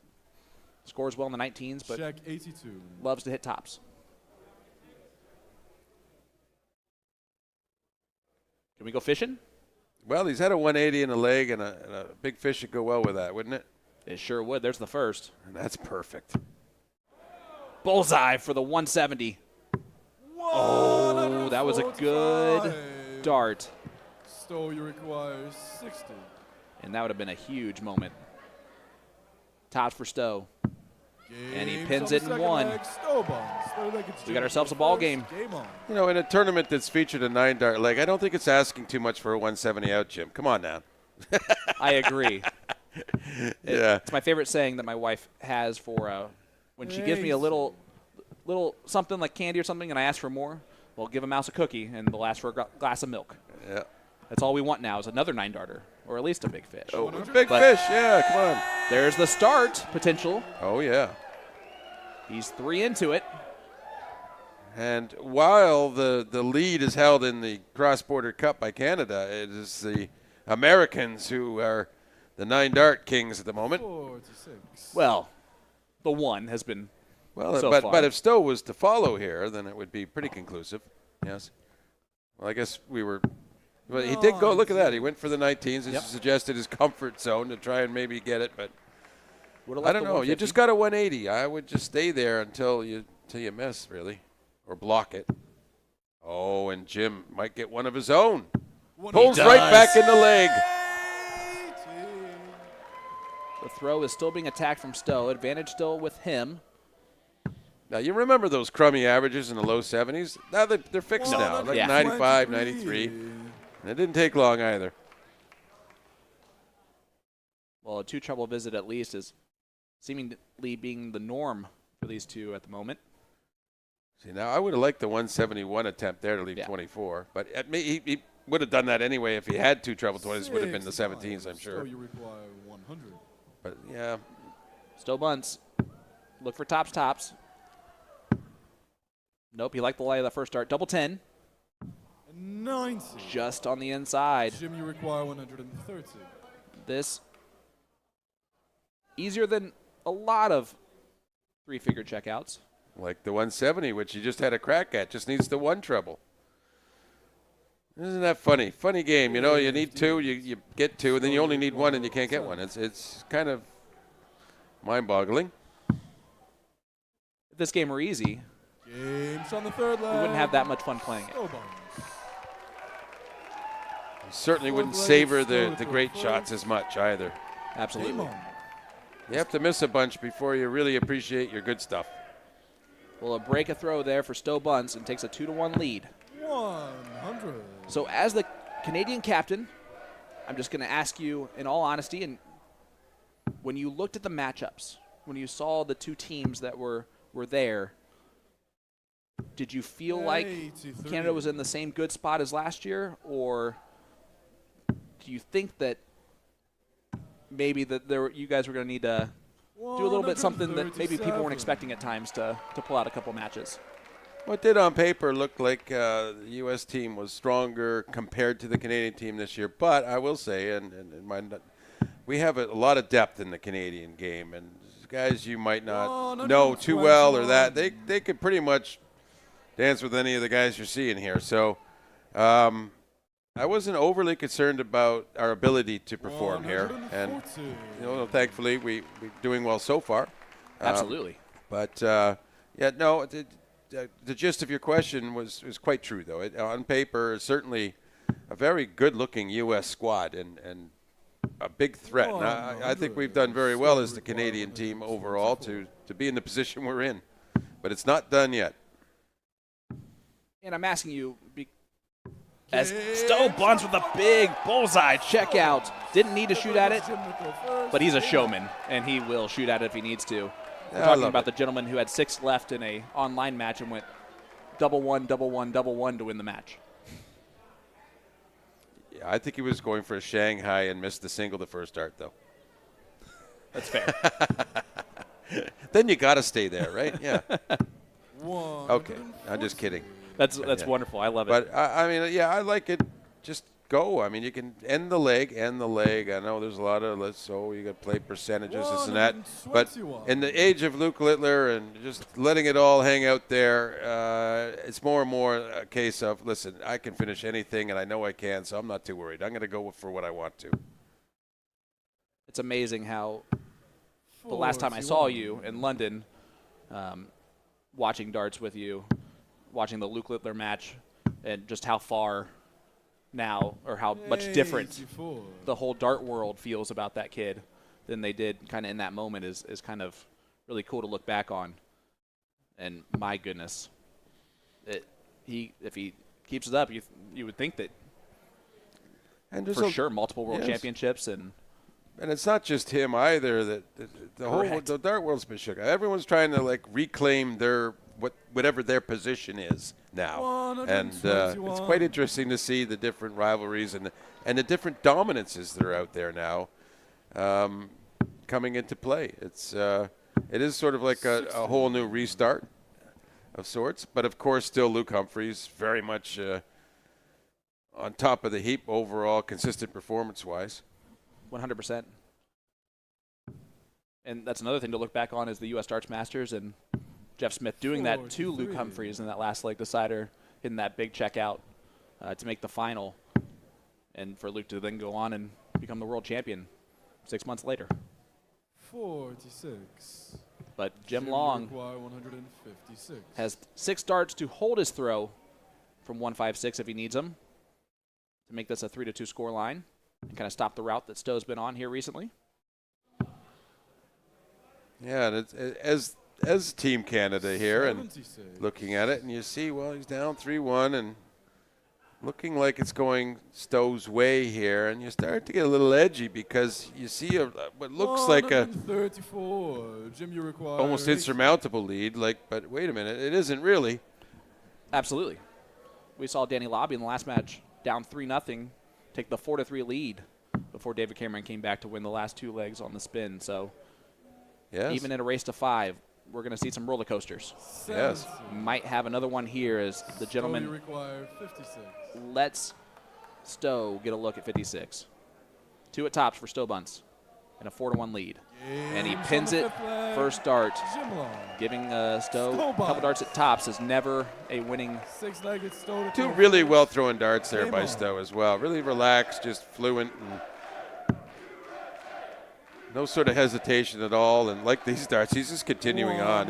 He's on cruise control now in terms of his mechanics, and he's feels exactly where he wants to be. And of course, a 4-1 lead, one leg away from winning, also helps that. Sure does. This is where he's almost in a zone where the troubles look a lot bigger to him than they do to a normal person. Are you saying he's abnormal? Well, yes, to play the darts that he plays. Yeah, okay. All That's of these enough. gentlemen. Fair enough, yes. You have to be. So it's nothing to do with his shirt then? Definitely not. Okay. 100. That's just different in a good way. I like it. And we saw the true birth of the Neon Nightmare at the Grand Slam last November. Yeah, Dan PDC Dawson. fans did, yeah. Dan Dawson gave him that moniker, and my goodness, have they ran with it ever since. And I don't think it could fit him any better with his clothing selections. And he was doing it before the Neon Nightmare moniker, but now it helps. 180 left.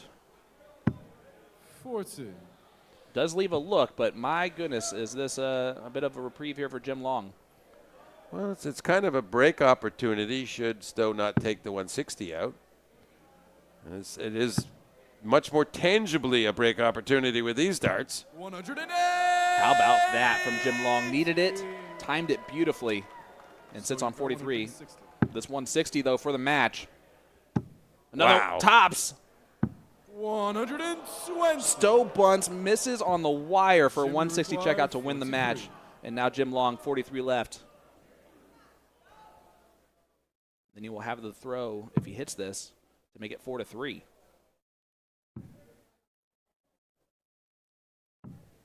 Unfortunately, unable to hit the doubles. The double trouble continues. So you require 40. Yeah, they were just a bit hopeful, those darts, that the stroke wasn't confident. Game shot. And there you go. Stowe Bunts pins double 10 for the win and a 5-1 victory.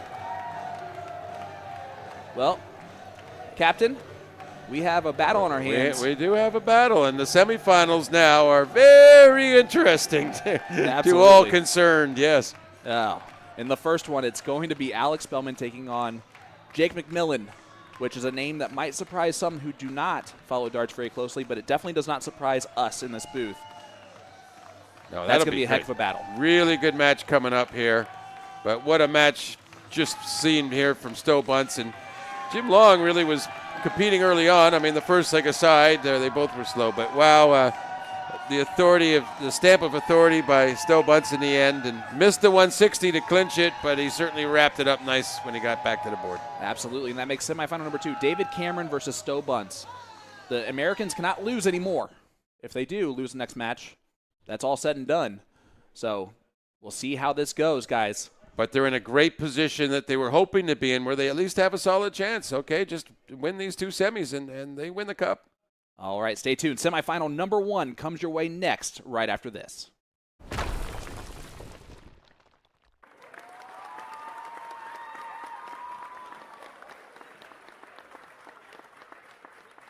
Let me tell you about A to Z Darts. We're a specialty dart store with over 10,000 different products. We create in-depth videos and blogs to help improve your game and showcase our products. We give helpful advice on how to practice darts, the fundamentals of form and mechanics, and how to make better decisions when purchasing your darting equipment. Whether you're brand new or a seasoned player, we try to provide fun and informative content. I'm Jen, the creative director for A to Z Darts. I've been playing for over 10 years, and I've traveled the world competing in and promoting the sport. This is Will. He runs our live streaming company, USA Darts, and travels the globe as well to broadcast major darting events and interview PDC players alike. You'll find over 2,000 different sets of darts on our website. Guessing right now you're pretty interested in our resources? Learn about form, throwing mechanics, practice routines, scoring and grouping, checkout methods, cricket strategy, and much more. Visit a-zdarts.com to take advantage of our blog or follow us on social media at AZDarts today.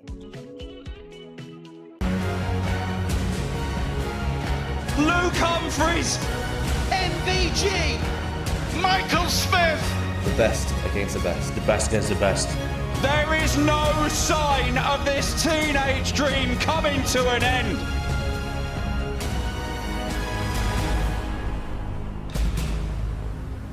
It's 8 of the best, and there is no hiding place.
a little help on this next one. I'm going to give this awesome beanie to my man Jameson right down here. This is for you to come help me throw out some free prizes, okay? Who wants prizes? We've got towels.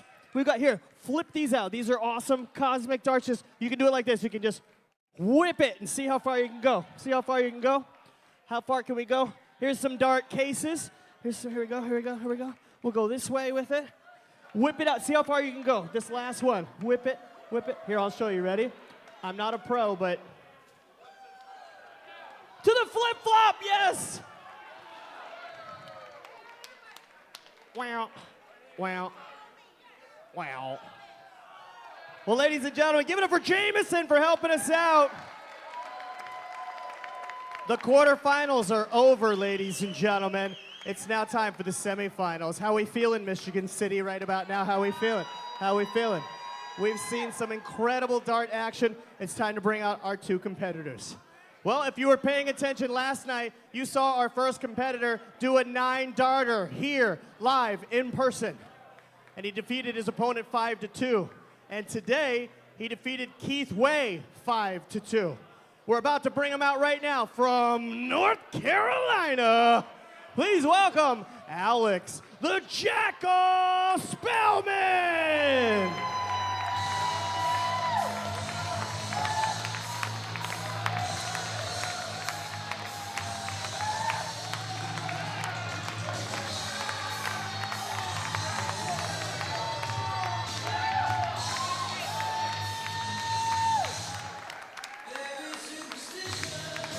For the Jackal. Give it up for the Jackal. Come on. And now for his opponent for the semifinal matchup. Last night he defeated Leonard Gates, and now he's got his sights on the Jackal. Are you ready to bring him out? Make some noise, Michigan City. Let's do this. The Canadians are in the house. Where are you? Make some noise, Canadians. Let's bring out Captain Canada, Jake McMillan.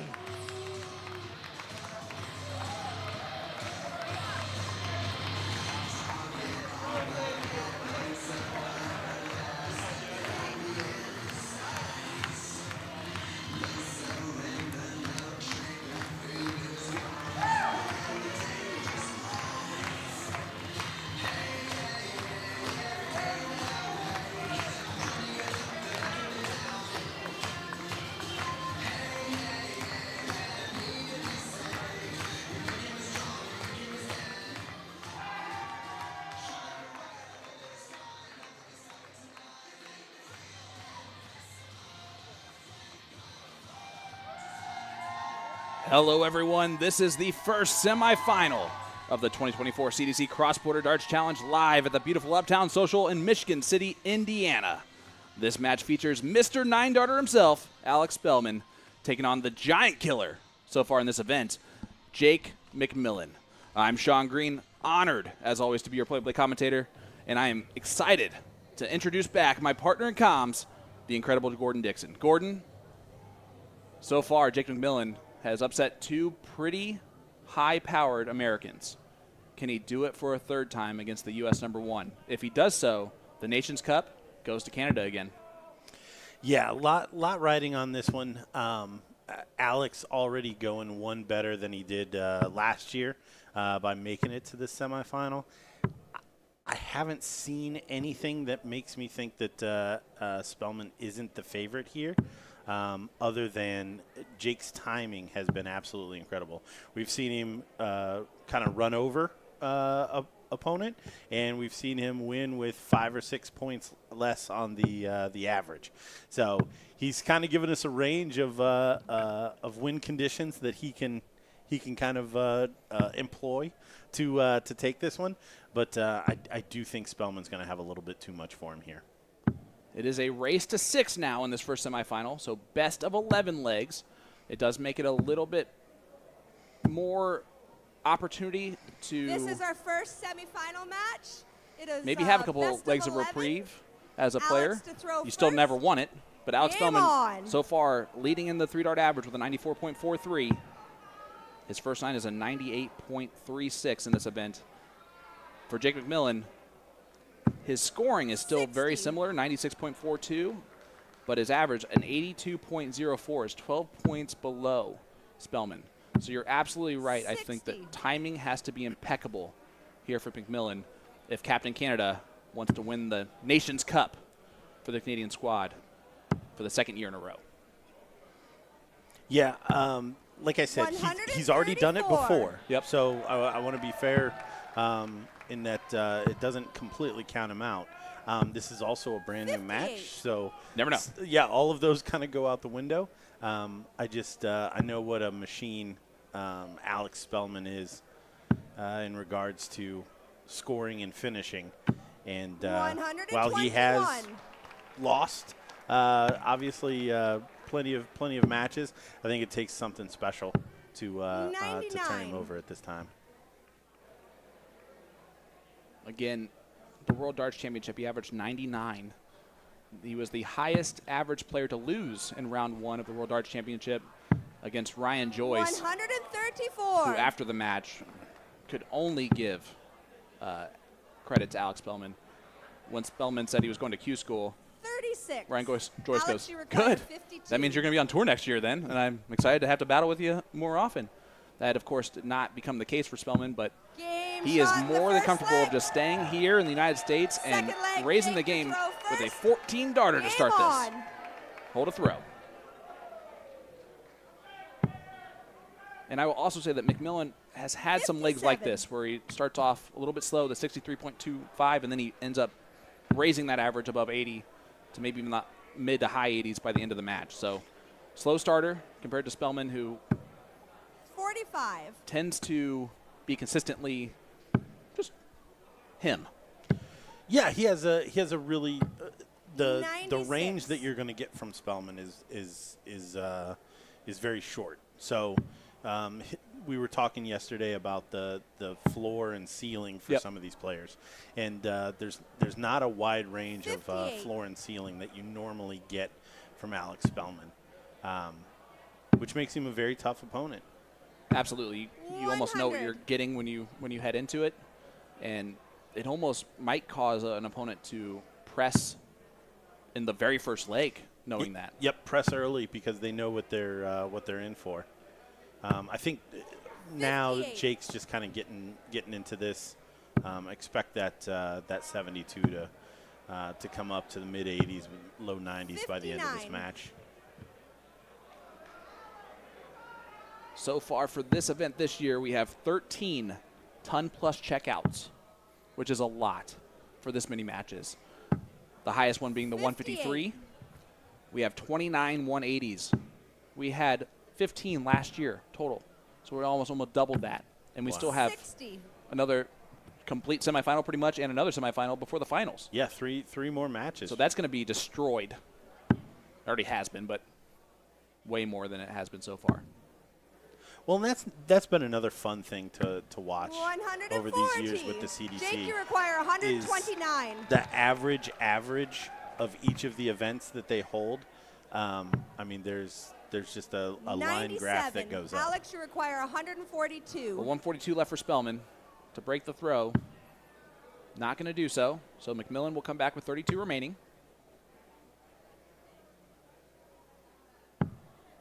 46.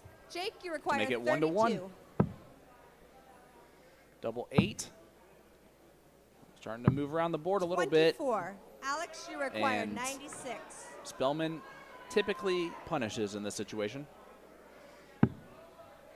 Beautiful Yeah, first start. Big first start. It's a good marker. 60. He even threw Jake, that second you dart, I think, require exactly where he 8. wanted to. He's just thinking it was going to kiss off a little bit more. Yep. I don't disagree at all. Got to hit this. No score. Alex, you require very 36. gitchy last dart there. He got tight in the shoulder. Yep. Another brilliant marker from Spelman. Ooh, double 9. And he usually 27. punishes. Jake, you require Instead, 8. This has happened to Jake a couple times where he has been able to get some reprieve, and then he takes Game off from shot there. in the second leg. Third leg. Alex to throw first. A shake of the head from Spelman. Game on. I like McMillan still gives it a little bit. It wasn't the full can of beans, but it was it was a little bit. But as we've talked about many times, leg is a leg is a leg is a leg. Right now he's averaging 100. 60, and it's tied. Who cares? Yep. Yep. Now it's just a race to 5 for these guys, and they're just restarting. Use take 2. 140. Yeah, if you told Jake, hey, you're going to average 60, but it's going to be 1-to-1, you'd be like, okay. It's fine. Yeah, I'll definitely take that.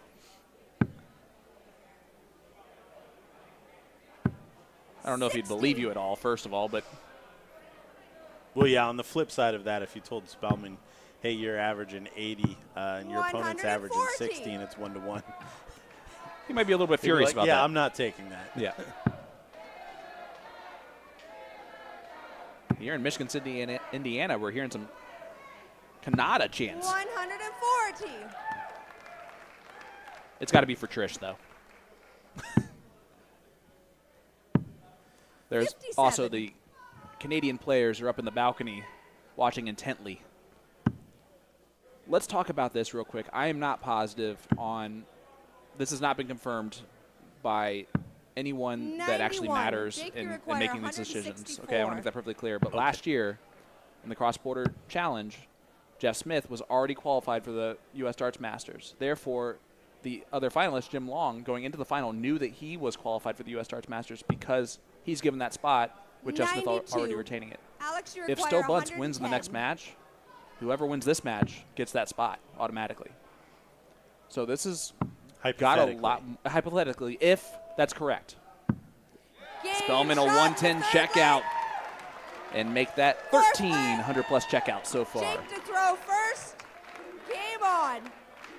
Very good. Only a hold of throw, but very much needed from 96. Spelman after that previous leg. Anytime you can come back after a double missathon and cleanly take it out, especially a ton plus finish, 81. that's very good for the nerves. Especially after all those missed doubles 60. in the previous leg.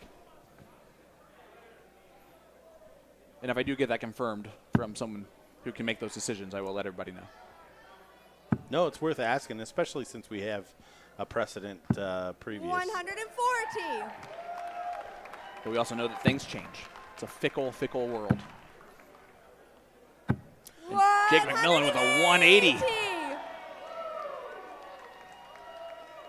Doesn't leave a look at a checkout, but he will get 6 darts from 165. 95. This is turning into what looks like every bit of the battle that we thought it might be. 95. Yeah, Jake definitely settled in. Still, I mean, the average is just not going to be what it could after that second leg. 42. Jake, you require 70. Oh, double 18. 34. Alex, you require 143. That was almost a fantastic save after the first dart. Yeah, and a little Treble 17. shot on. Oh. Yeah, a little 91. I'm Jake, not going you to say require cocky, 36. but pretty aggressive there. Game And shot there, in the Jake fourth leg. taking it out. And the reason I Fifth say that, he had leg, 66. Alex to throw Alex first. on a finish. Game on. Chose to go for the triple 10. A single 10 wouldn't have left him a finish. He could have went single 16 to get a shot at the double bull. But all moot at this point. Yep. 140. Paid off for him. And Spelman, unfazed, starts off with a 140. He knows that if he just holds his throw every leg that he gets to hold his throw, he will win this match. It's the beauty of having the bull. And I believe he is 3 for 3 on going first in each match that he's played so far. And that's a 140 from Alex Spelman. The crowd believed it was a 180, though, so that's all that matters. They got to hold up their little signs. Sold out crowd here at the Uptown Social. Beautiful venue. 100. Wherever you go to, whatever business you go to in this town, you're seeing either flyers for the movie that's 59. filming Alex, you in require town, 121. or you're seeing the flyers for the Cross Border Darts Challenge. This crowd's starting to really turn into a dart town. Yeah, it's been super cool to see. 65. Not able to find the treble to get to the single dart, but good setup. McMillan back. 121. That puts Alex, a- you require puts a hole in it. 56. Puts him on a finish, but Spelman 56 left. 2 darts at tops. Game Only needs shot in one. the fifth leg. And it's a 14-dart hole to Sixth throw. leg, Jake to throw first. And Game he on. he's halfway to the finish line in the first semifinal. See some of the people in 96. the audience there sporting the new CDC hats. I like them. Look very, very sharp on the merch table. 64.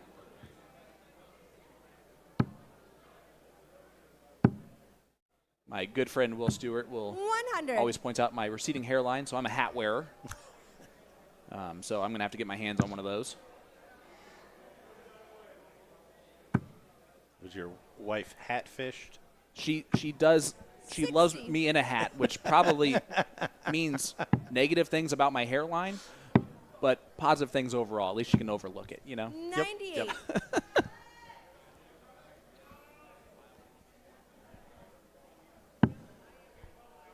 So big shot needed here for Spelman to stay within touching distance in this one.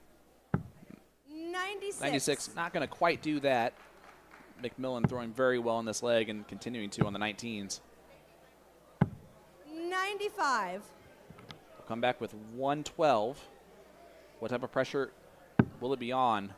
He needs at least 2 trebles to leave a finish. It's a good first dart. 140. Yeah, even though it wasn't Jake, in, you it was require begging. 112. And those were horizontally perfectly straight. Hey, gets rid of the 12. Tops. Look at this. Almost a Bob Ross Alex, happy you little require accident. 141. We've seen him do this multiple times. Yeah, we know he knows this one. Shake of the head. It's not going to happen this time. Too good on the second 71. dart. We'll leave 58 if he Jake, you require returns. 40. McMillan to tie this back up. And he Game does shot so in the with sixth 1. leg. Oh, we have a battle brewing. 7th leg. Alex Nothing to in throw between first. 'em. Game on. Yeah, you see those averages starting to cinch up. Spelman at 89, Jake at 80. At one point, there 100. was 25, almost 30 points between these two. 40. Which we knew was a little bit of a fluke.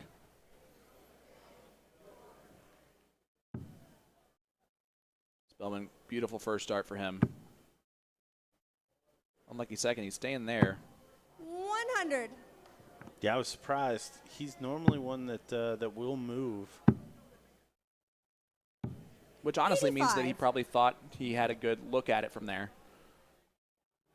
It's amazing to watch him play from a behind shot of him because it almost looks like it's unlucky that his darts miss treble 20 125. for every single dart that he throws because they're always kissing each other at the back of the flights, especially if that first dart gets in there. It's just impressive. And look at how tiny of a scoring area that was for that 180. Yeah, Jake pulls himself right back into this leg. Who can go out in 6? 136. Well, Spelman's going to get an absolutely fantastic opportunity to do that first. With the beautiful setup. 81. And, Alex, you require well, that was 40. a hideously unlucky dart on dart 3.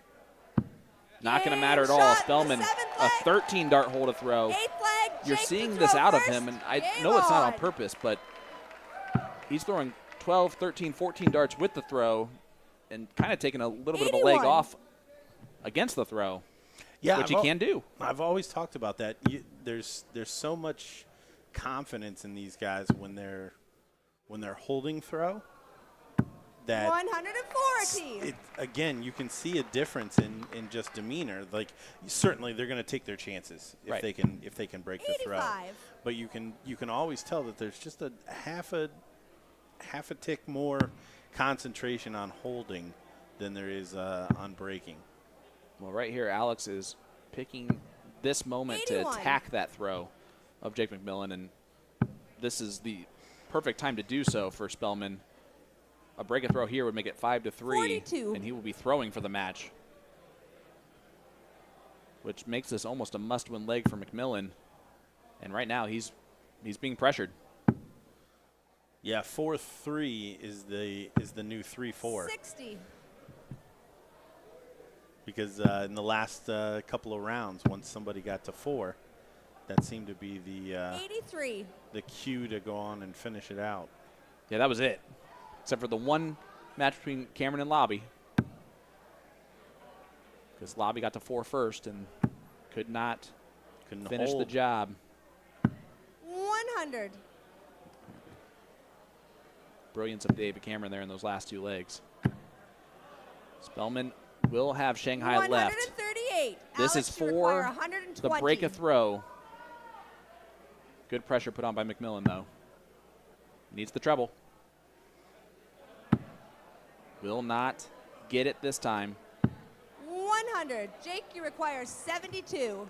Dug himself back in the leg, and now chance to hold his throw. This is where that timing comes into play. Game shot. And he times another one beautifully and gives an almost Gerwin Price. Come on. Alex to throw first. Game on. My goodness, look at that, 10 points. The timing of the Canadian is just absolutely incredible. 96. It continues to impress. And Captain Canada is trying to win the Nations Cup for Team Canada. Yeah, can lock it up here. If he does so, I will have a very happy co-commentator for the next match. 140. As the team captain for Canada will be 2 for 2 in Nations Cups victories. 140. And again, this is without Jeff Smith, without Matt Campbell. On paper, the Americans were to be favored in this Nations Cup. So this would be a little bit of an overall upset for this 133. scrappy squad from up north.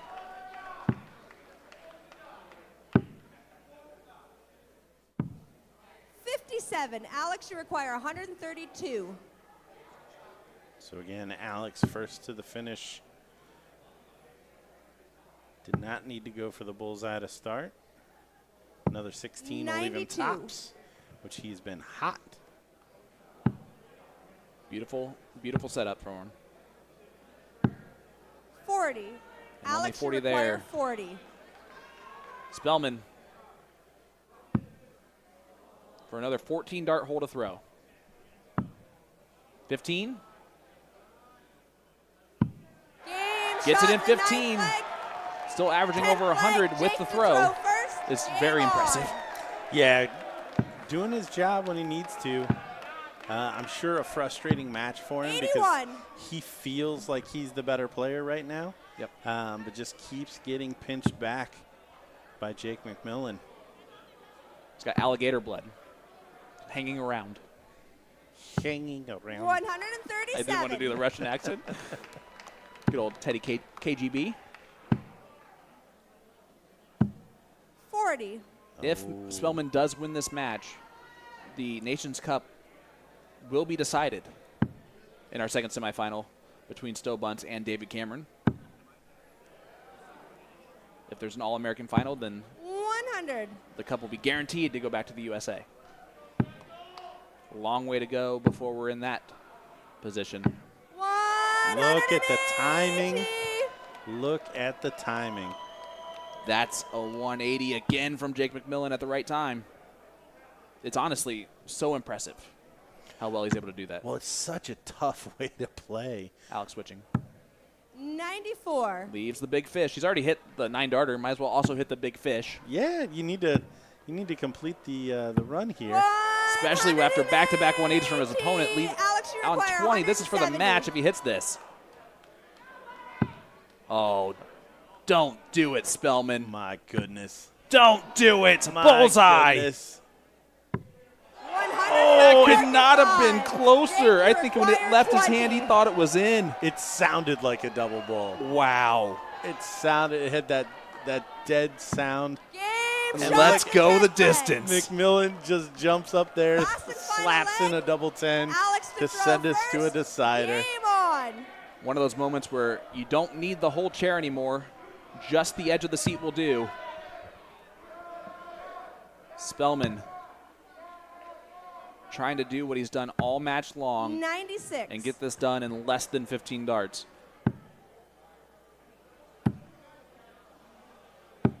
60. Especially after the let off there from McMillan. 10 points on the averages between these two.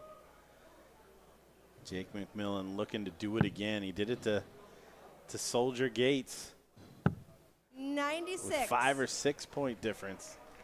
The cover shots are saving Spelman right now. And, oh 9. no. Disaster. And this is why playing that timing game is so tough. 96. Spelman 96, 96, 96 with his first 9 darts. 140. Here comes McMillan. Unfortunately, the timing might be a little bit too late for him. Spelman looking down. Hits the big 177. And in a match where your opponent has timed everything perfectly, Spelman returns the favor in the last leg decider. And sometimes you just get unlucky 66. there. Alex, you require 36. For the match. The Jackal to tear up Captain Canada's ticket to the final. 18. Oh, it's He going to will have to return. wait. It's going to have to wait.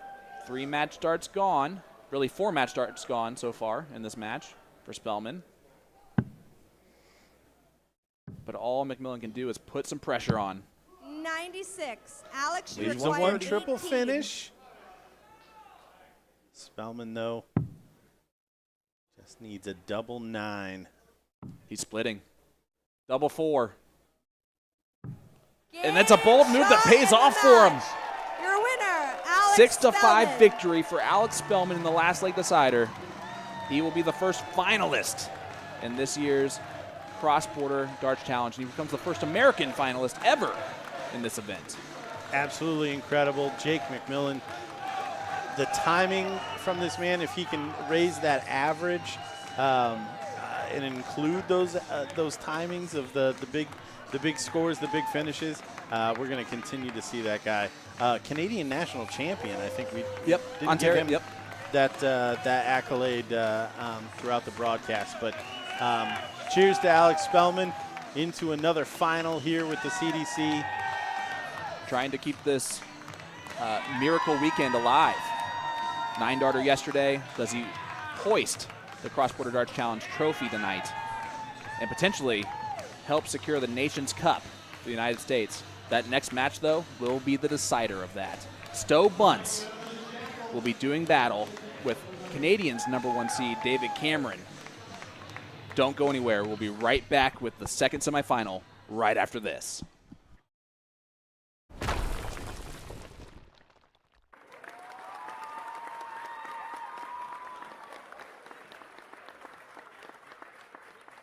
Let me tell you about A to Z Darts. We're a specialty dart store with over 10,000 different products. We create in-depth videos and blogs to help improve your game and showcase our products. We give helpful advice on how to practice darts, the fundamentals of form and mechanics, and how to make better decisions when purchasing your darting equipment. Whether you're brand new or a seasoned player, we try to provide fun and informative content. I'm Jen, the creative director for A to Z Darts. I've been playing for over 10 years, and I've traveled the world competing in and promoting the sport. This is Will. He runs our live streaming company, USA Darts, and and travels the globe as well to broadcast major darting events and interview PDC players alike. You'll find over 2,000 different sets of darts on our website. Guessing right now you're pretty interested in our resources? Learn about form, throwing mechanics, practice routines, scoring and grouping, checkout methods, cricket strategy, and much more. Visit a-zdarts.com to take advantage of our blog or follow us on social media at AZDarts today. Luke Humphries, MVG, Michael Smith. The best against the best. The best against the best. There is no sign of this teenage dream coming to an end.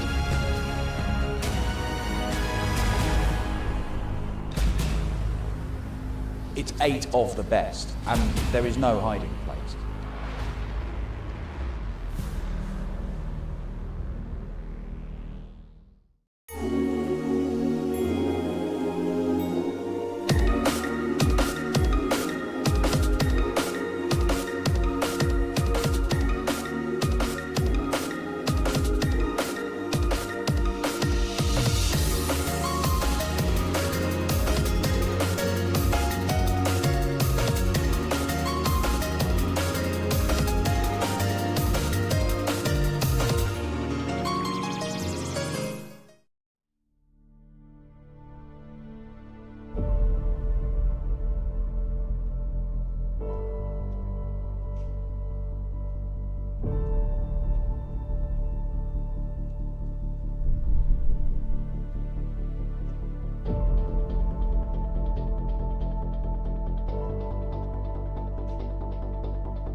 birthday, or a divorce. I don't care. What are we working with? Where are the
Something intense is about to happen. Right now, the intense thing that's about to happen is our last semifinal, y'all. Are you ready? Are you ready? Are you ready? Last night, he stunned this crowd with a 5-1 victory. He is a former CDC match play champion. Canadians in the house, let's make some noise for the man from Halifax, Nova Scotia, David Excalibur Cameron.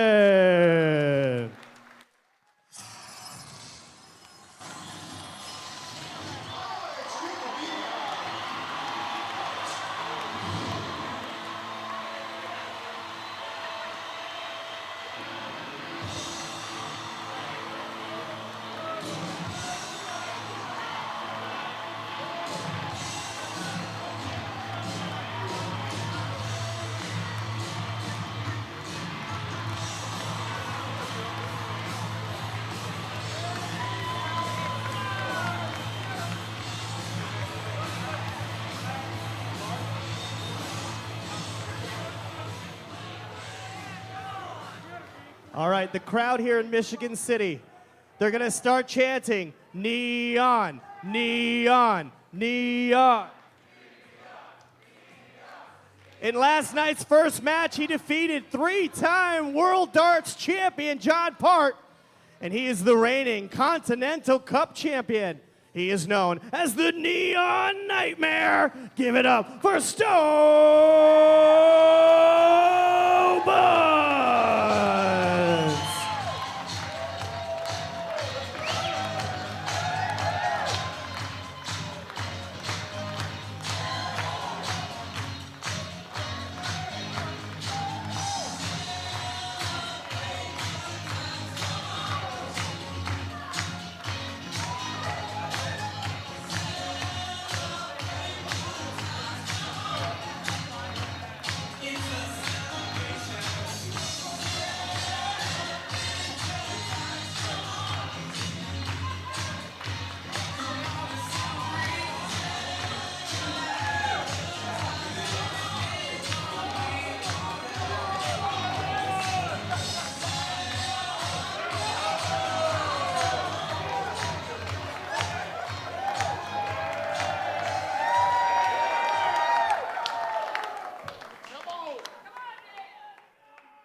Welcome back, ladies and gentlemen. I'm Sean Green, your play-by-play commentator for this last semifinal match of the 2024 Cross Border Darts Challenge.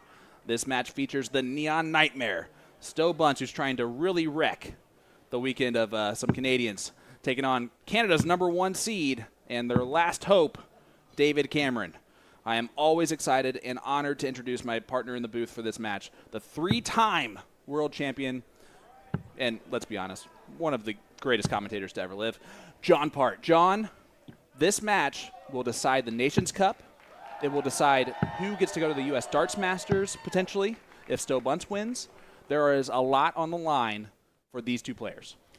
Absolutely. And the first thing you have to say is that getting into the U.S. Masters is a huge thing as an individual, and it is an individual sport first and foremost. So that's what they're thinking about right now. Very important big game.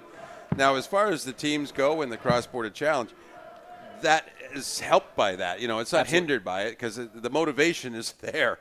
These guys really want to win. So, but yeah, on a personal level here, you kind of noted it. Like Stowe in a real position to do a double whammy on me this week. It takes me out first round. All right, he you, could take my team out right here. Yeah, so, well, I wish them both the best, and I hope they play a great game here. But you really hope that Stowe steps his foot and it falls, you know? You know, I've been a commentator enough that I can be neutral even when I shouldn't be. And now I'm a little confused because I'm the team captain, so I shouldn't be neutral. Right, absolutely. Yes. So I don't know what I'm thinking really. And that's what most listeners think all the time. But yeah. Well, if 50% of them think that and 50% of them think you're doing a great job, you cover them all. Thank you. Yes. Learned that from you myself. Stowe, 96 scored. And again, if he starts to struggle in the 20s early, he will just try to break that struggle by going to the 19s, and that tends to be a good honeypot saver for him. That being said, if there was any other reason to play well, I don't know what it is for these two players. Everything is pretty much on the line. If David Cameron wins this, whoever wins the final will get their spot at the U.S. Darts Masters. If Stowe Bunts wins this, Alex Spelman will confirm his spot in the U.S. Darts Masters because Stowe has already secured his spot with the win in the cross-border or in the U.S. In the Continental Cup. Oh, you just take 3. Well, I was with these guys in the warm-up room, if you will, for the last 15, 20 minutes, and you know, on the surface, both very relaxed, but I think underneath they're boiling here. They're ready to get the job done. There's a lot on the line, and that's the way we want it. And look, it's producing some very good darts, as we see in the initial averages and initial leg. No slow start, that's for sure. You're not wrong there. Two of the best dart players in North America. Stowe Bunts gets leg number 1 with Cameron sitting on 28, a 112 checkout for him. And, well, we're off and running in what's going to be a fantastic semifinal. Yeah, a little bit of a sneaky finish with Cameron on a double, ready to pounce and break throw. 108! And that's a 180 from David Cameron. Nothing sneaky about that. No. I was like, you're a bad man taking that from me, but I'm going to get it back. That was as loud as Stowe's shirt, so to speak. Yes. I do want to point out that Stowe is outnumbered by Canadians on the stage. Give a huge shout out to 19-year-old Nicolas de Rossier. And, of course, someone who in the dart world doesn't really need to be mentioned very often, or need to be introduced very often, Trish Gresick. 96. Yeah, she's as loud as Stowe's shirt without even being colorful. Yeah. Well, in this one, she has to be the quiet one. Just I think she's pretty big ambassador for darts around the world. Soft tip, steel tip, everything. And, 100%. Always has a smile. So that's a great trait to have. 81. After that first start from Stowe, I'm surprised by where Dart 2 went. So was he by the giggle he gave. Well, they have no finish here, but he has 6 darts, so he's happy and just getting on with it. Set up visit entirely. 99. You might have won a little more. Stowe can pressure that. Let's see if he let's put some fear in. Oh, he had a good chance getting the first dart in, and then went right, went left. It's marching. Yeah, those last 2. It's my golf game. I think you described 95% of golfers' games right there. Yeah. All right, still on the bogey. No, but mine go right and left in the same stroke. Oh, a nice little. Yeah, that's impressive. Yeah. 20. Not everybody can do that with that much curve. So. Yeah. Game. And it's a 1-1 scoreline with Dave Cameron pinning double 10. Game on. And sporting 100 average. Well, 104 we see as it updates 45. as we watch the game, and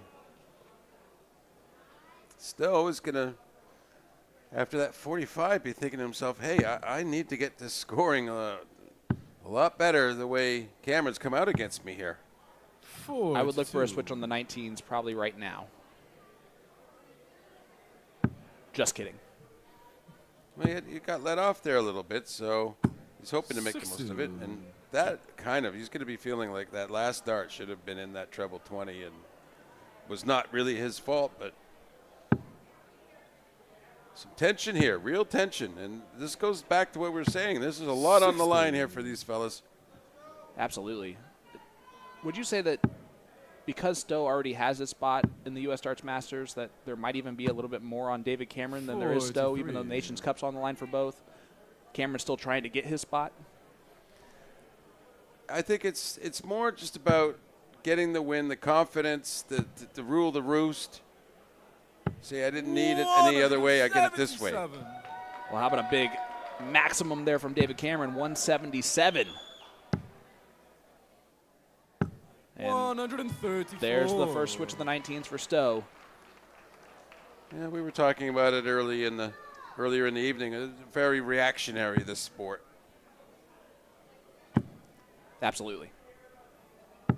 94.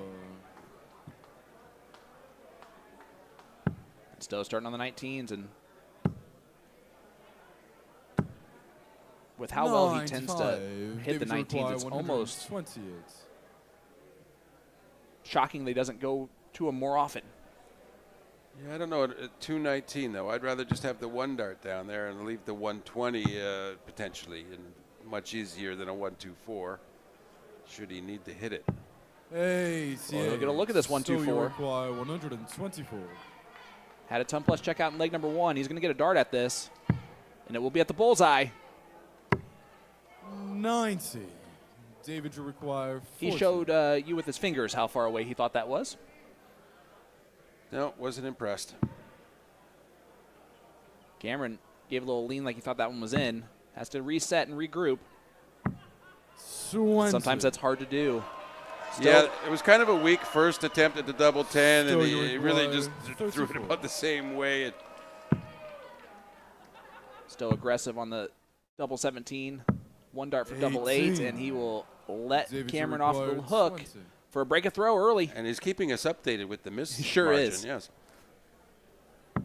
Game on the third leg. You know, that was a tough dart because the last two attempts, inch to the right, maybe a little more than that, and then he comes back in and first dart right at it. And it's hard to get that line in a double 10 once you've not had it.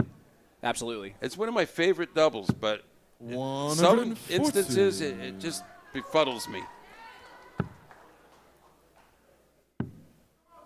It's one of the oddest of the doubles. That you can be your favorite at times, but it can be like almost impossible to hit other times. Absolutely. It's also because it's a dangerous double, because if you go inside, now you're only one away from kind of being in a bad place. So you do have to be a little bit more careful than, say, on the double 16. 140. Good recovery shot there from Stowe. Yes, but Cameron well into a good 12 dart or better attempt here, and this would cement that hold or that break of throw he had in the last leg. And you can see 100. Cameron continuing to play very solid. Was averaging well over 100 in his last match that he played on stage before kind of fell down near the end as Lobby made a comeback. David, you require 124. But Cameron broke the throw in the last leg decider to defeat the Indiana native. Is he going to look at it? He doesn't have to, so he's going to set it up nicely. Smart play. Well, the smart play is what you feel like doing, and exactly so. 97. David, you require 32. Well, here we go for a 3-1 lead and to get halfway to the finish line. Game on the fourth which leg. means Canada is only 3 legs away from winning the Nations Cup. I didn't want to say it myself. I'll be happy to. I don't want any blame. Should it all go wrong, I deserve some because I lost my match. But yes, no. You know, it's funny, we're playing a team event, nation versus nation, but we are very much united as a continent in the dart playing community and supporting each other, and in most cases a lot of really great friendships, and there's absolutely really not any tangible rivalry, not at all, with any sort of bitterness. You know, it's more extremely friendly if there is one. I am very proud to say that I am a part of the North American dart family, and I believe that's naturally how all of us feel about it. 108. A big 180 there from Stowe Bunts. I mean, I actually had a few people come up to me at Worlds this year and talk to me about how much they didn't like Americans and how much they liked Canadians, and Come on. it's really cool. I actually did have that, and I had someone. I was like, "Well, I'm American, but I understand." Well, I'm glad to see that all those fivers I paid off. 135. Enhanced your visit. Yeah, exactly, exactly. No, it was great, but it was as much fun to root for Matt Campbell as it was for Alex Spelman. 125. Stowe, you require Arguably more so 68. since Matt won a few. Yes, well, it's a united front, though, is the main thing. Yep. Tops for Stowe. 28. And it's always very disappointing when we play each other in those stages over there, and someone has to go. Frustratingly so. Actually, in the World Seniors Championship, Dave Cameron had to play Jim Long first game. That was very disappointing in that Stowe, context. you require 40. A well-played game that Jim Long won. Yeah, absolutely. Game on the 5th leg. And Stowe holds his throw here in leg number 2. 6th leg, it's David to throw first. Still down only 1 break. Game on. And with this being a bit of a longer format, he has a little bit more time than he would if it was a race to 5. And they're sort of coming together now. Dave's scoring game coming down a little bit, and Stowe creeping up, but very reliably. Absolutely. Not spectacular, but reliable. And that's what you want the most out of your dart game. I've said this a million times. Consistency is the difference between the top dart players in the world and everyone else. 60. You need a whole bunch of talent too, but once you get past that point, the consistency is what matters most. 140.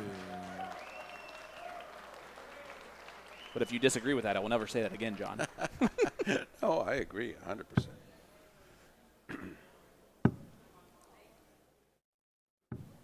43. Second dart looked like it was in the treble, a bit low. So Stowe with an opportunity now. And I really have the feeling Dave's got a little mid-match struggle going on. I mean, he's hoping to kind of bounce back out of it, get his second wind, if you will. You're seeing those averages start to creep towards even. There's the a two good players. adjustment. Can he get the 140? Yes, that's a really significant visit there for David. He still hasn't taken control of the leg, but it's going to make him feel better that he had some authority there. 96. Absolutely. Still advantage Stowe. 111 is a bit rarer of a lead, but there's going to be some maximum pressure on this. 139. Stowe, you require 111. Off the back of the 140, and all of a sudden there's pressure on Stowe. And he's the one at risk of being 2 legs back. And a very poor 41. second dart from Stowe will give David a chance here to hold it and make it 4-2 after those two treble visits. Miles off on that second dart, and it's tough to. They were all kind of lame, those darts. The 14 almost missed on the single, and then he was low, and then outside, which is basically low on a double 10. Great first dart, double 8. And that was thrown with authority, as was the treble. So it must be a bit awkward for him the way that it's laying in the board for him to be looking at how he's going to do it.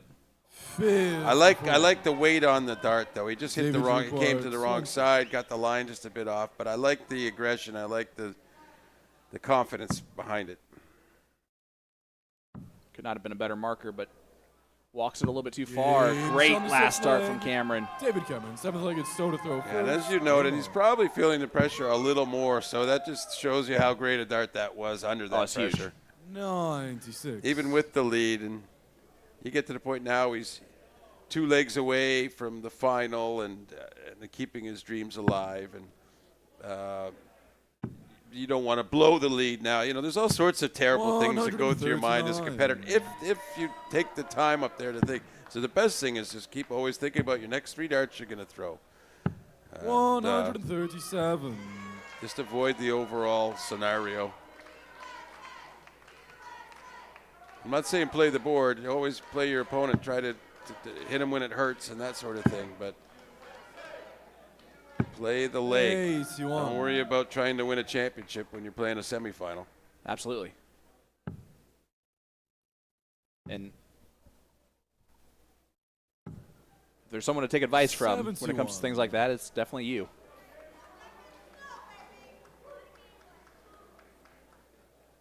Cameron back on 281. Will need 2 trebles to leave a finish.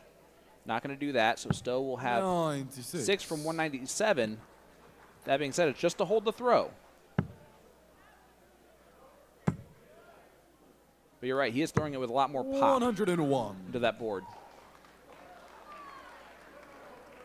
Gusto. I like that. Yes.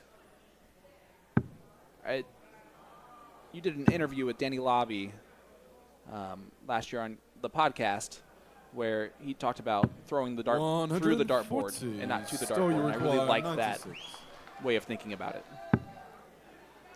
Well, the follow-through is significant in the mechanics of the dart throw, and that's one way of ensuring you follow through properly, because David, you require if you don't, well, they just go anywhere and everywhere. Well, this is a big moment in this match for a 5-2 lead. That doesn't look healthy.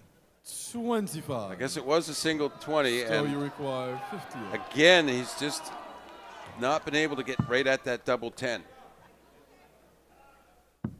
And Stowe hits what he needs to hit there. Stowe Bunts. Gets the 58 scored. scored. David to throw first. And a game on. Must-win hit after the reprieve from Cameron. And what I'm seeing from the struggles from Cameron is on the switch from the 20s to the 19 or to the 10s. And he makes that switch. However, if he starts on the 10s, he's pegging that pretty consistently. Yeah, he's not finding the focus on it properly from the switch, as you're saying. Might be something where he thinks to probably take just an extra second or so before the switch motion, but he's a very rhythmic dart player in general. Yeah, he's pretty fluent, and he doesn't want to do a lot of pausing or anything. The transition should function better for him, and I don't know there's an easy fix. 66. At the end of the day, sometimes it just is what it is, right? He just has to accept what's going on, but yeah, just maybe give it a little more pop on the transition. 100. Trust it a little more. It's almost like there's hesitation creeping into it because of the past misses in the same spots. 91. Absolutely. You see Stowe starting to struggle again with the scoring. As soon as he moves down to 19, hits the treble. 60. 60 is a bit of a let-off. It is, but it needs the full max to really punish it, or the 171 or something. And 58. David, you require 100. Really didn't suffer any damage there from kind of a lackluster last visit.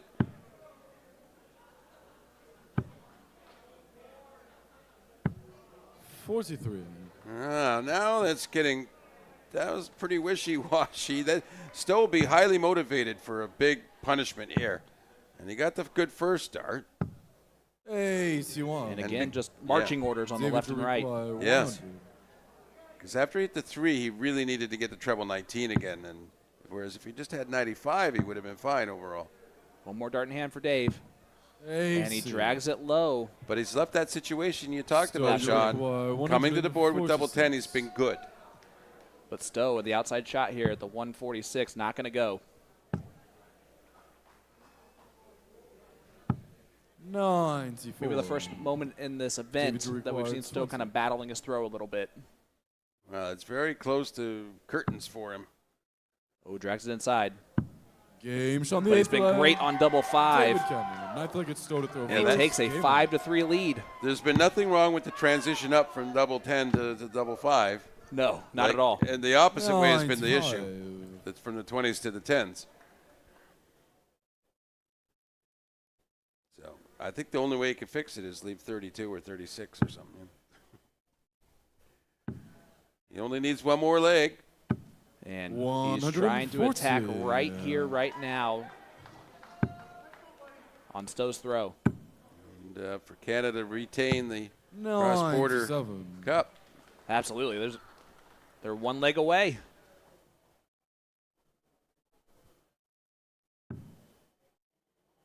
In the position we started the day as well, Canada would have thought maybe it was going to come a little easier. Yep.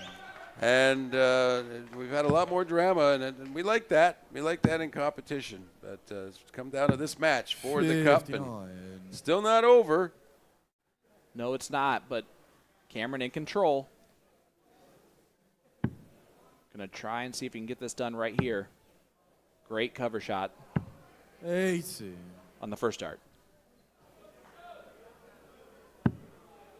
Still going to try and put a lot of pressure on the 141.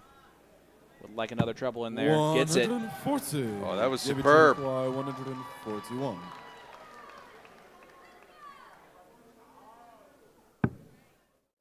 Cameron will not take out the 141, so Stowe will return with the 110 in a must 60. hit. Stowe, you require 110. Ton plus checkout. And not much of a setup visit from Cameron either. So, Stowe. Oh, he's going to get a dart. 92. And just drags it inside on the double David, you 18. require 81. 81 for the match and the Nations Cup. Yeah, could end up being for a bull. No, it's double 12 for Canadian victory. 69. 2 match darts and Nations Cup darts So you require come and 18. gone. Will he get more?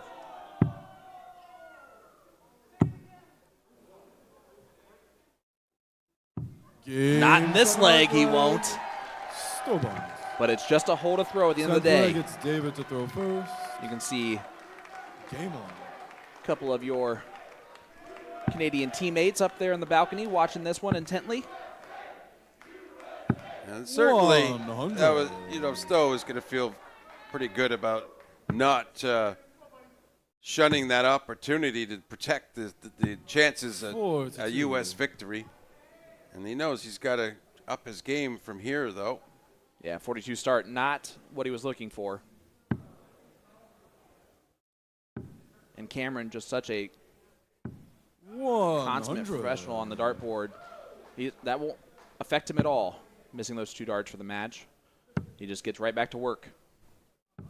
96. And still goes back to just not firing the dart as hard as he was at the end of the last leg. Well, and why does that happen? I think a lot of it is when you start trying to just aim and place a little more, and inadvertently, unintentionally, you lose 95. the strength of the stroke. Yeah. David, you require 167. Well, Cameron has at least 6 darts from 167.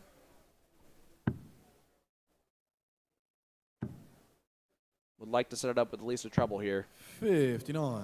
And he'd really like to win in this leg, because if it goes to the last leg, it's Stowe with advantage. So this is the real 90. moment for David Cameron here in David, terms you of require chances 108. of winning this title and getting to that final for a chance at that. Well, he still has 6 darts from 108. Well, you got to go for it. Come on. 94. And it creates a little bit of a different scenario. He was thinking about going for the 12 to leave double 8, I think. I think so, too. 33. One of my least favorite doubles on the David, entire you dartboard is require double 7. 14. It could be the greatest dart for Canada here.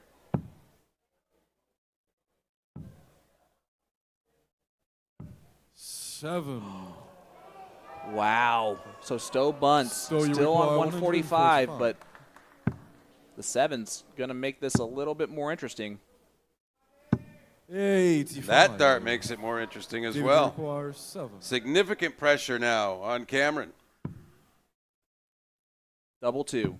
Game shot. And the match. And the Nations Cup David Cameron. is retained by the Canadian squad and their captain, Darth Maple John Part. Yeah, obviously we're quite happy in there. The flag's waving. And as you mentioned earlier this evening, the challenge was on. I mean, the American team looking very powerful, but just doing enough here tonight. The Canadians and David Cameron, first and foremost now, getting to the final and pushing Canada across the line with them. I love it. Well, I'm honored to be the first to congratulate you. Well, thank you. On your second Yes. straight Nations Cup title as a team captain of the There they Canadian are. squad. And there are the champions up there. One of the gentlemen up there at the top, Mr. Jake McMillan, helped a lot to get there, taking out Leonard Gates, and then,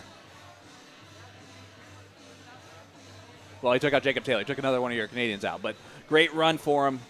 Guys, the moment we have all been waiting for is here, though. Who will cement their spot in the U.S. Darts Masters? Is it the U.S. number 1 seed, Alex Spelman, or the Canadian number 1 seed, David Cameron? Chalk-wise, you couldn't set it up any better than that. I am so excited to see how this final is going to go. John, I want to thank you so much for being here. It's been an absolute honor to sit next to you as always. My pleasure, Sean. It's easy going, and I love watching these games and these guys perform. They're really a credit to our sport and to North America.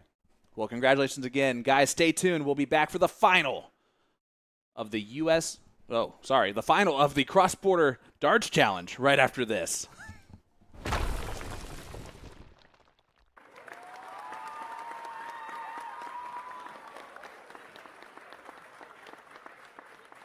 Let me tell you about A to Z Darts. We're a specialty dart store with over 10,000 different products. We create in-depth videos and blogs to help improve your game and showcase our products. We give helpful advice on how to practice darts, the fundamentals of form and mechanics, and how to make better decisions when purchasing your darting equipment. Whether you're brand new or a seasoned player, we try to provide fun and informative content. I'm Jen, the creative director for A to Z Darts. I've been playing for over 10 years, and I've traveled the world competing in and promoting the sport. This is Will. He runs our live streaming company, USA Darts, and travels the globe as well to broadcast major darting events and interview PDC players alike. You'll find over 2,000 different sets of darts on our website. Guessing right now you're pretty interested in our resources? Learn about form, throwing mechanics, practice routines, scoring and grouping, checkout methods, cricket strategy, and much more. Visit a-zdarts.com to take advantage of our blog or follow us on social media at AZDarts today. Luke Humphries, MVG, Michael Smith. The best against the best. The best against the best. There is no sign of this teenage dream coming to an end.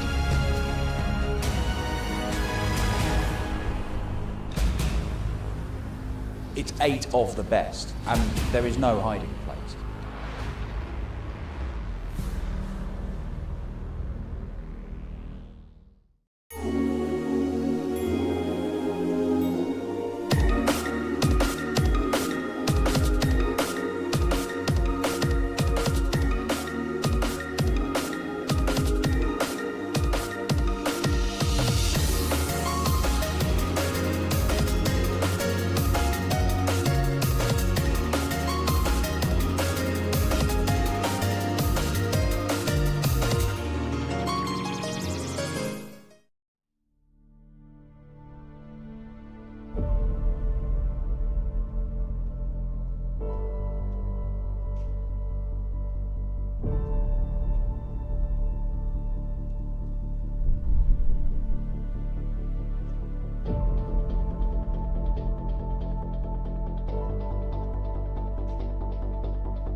Are you ready?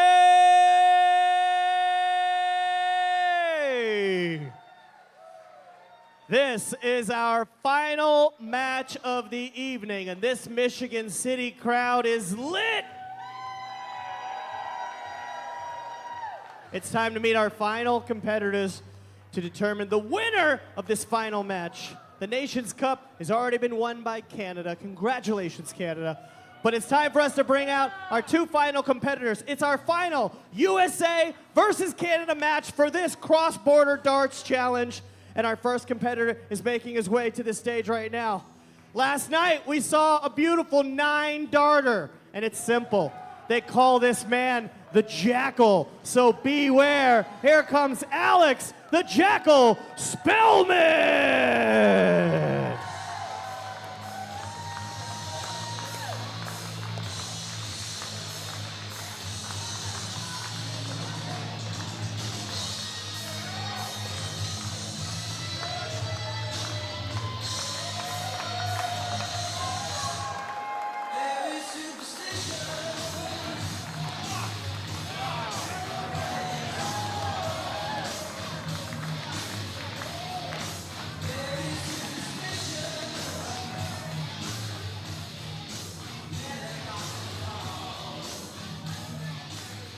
USA is on the stage. Now it's time for his Canadian opponent, ladies and gentlemen.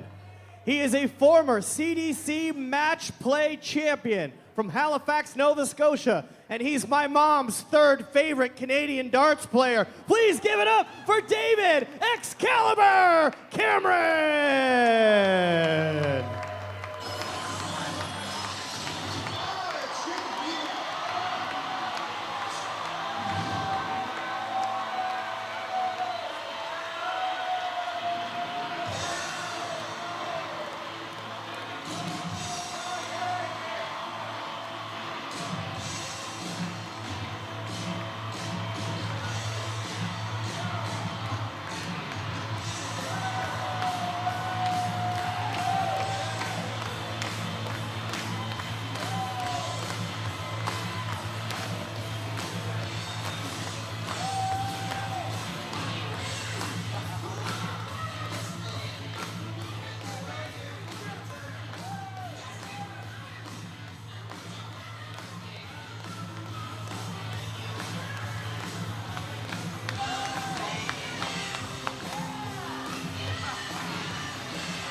Ladies and gentlemen, the moment we've all been waiting for. Welcome back to the incredible Uptown Social in Michigan City, Indiana, for the final match of the 2024 CDC Cross-Border Darts Challenge. Number 1 versus number 1. American versus Canadian. Mr. 9-darter himself, Alex Spelman, versus the Nations Cup clincher and David Cameron. I'm Sean Green, your play-by-play commentator, and I'm joined once again by my partner in comms this weekend, good stuff, Gordon Dixon. Gordon, we honestly could not ask for more than a number 1 seed versus a number 1 seed, correct? Yeah, the cream has continued to rise to the top. I mean, you don't see it very often, which is kind of odd. But yeah, we've got a chalk match here in our final. Excited to see it. Dave Cameron already surviving one match dart from Danny Lauby, and Alex Spelman, while in a decider in his last matchup, really not been under the same kind of pressure that we've seen Dave come through.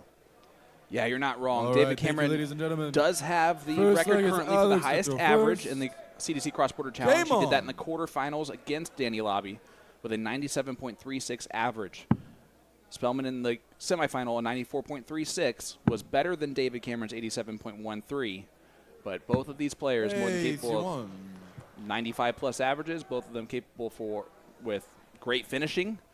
We are in for quite the treat. So grab your popcorn, get to the edge of your chair, and just enjoy this moment.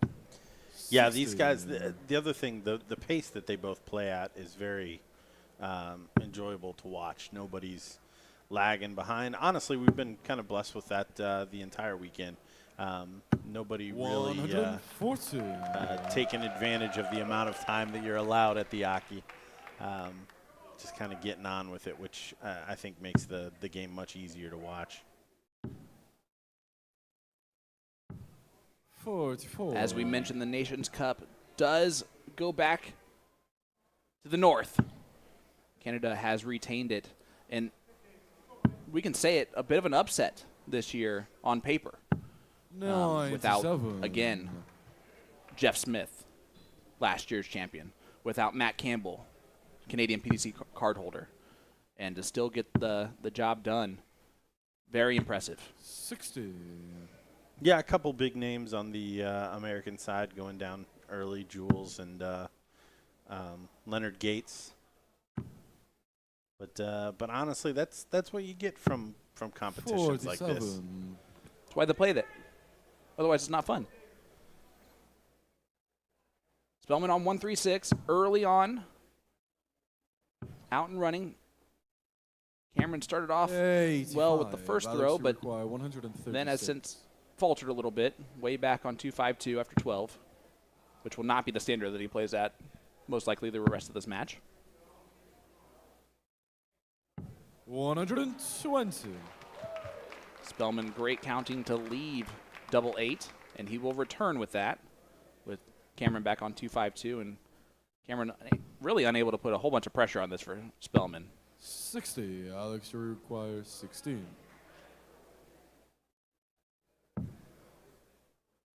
Most of the time, Alex has not messed around with this. But when he does, it has kind of been this side of the board that he's done it with. But gets it on dart 3. Leg number 1 goes to Spelman. Like it's David to throw first. Yeah, takes a step to the right. Doesn't mess around with trying to play it off of anything and right into that double 8. Great shot. Dave now 140. going to want to establish himself in this match. Absolutely. Reminder that the final is the first of 7 legs. So best of 13. The longest format that these players will have played this weekend, but definitely not the longest format they've played within the last few months.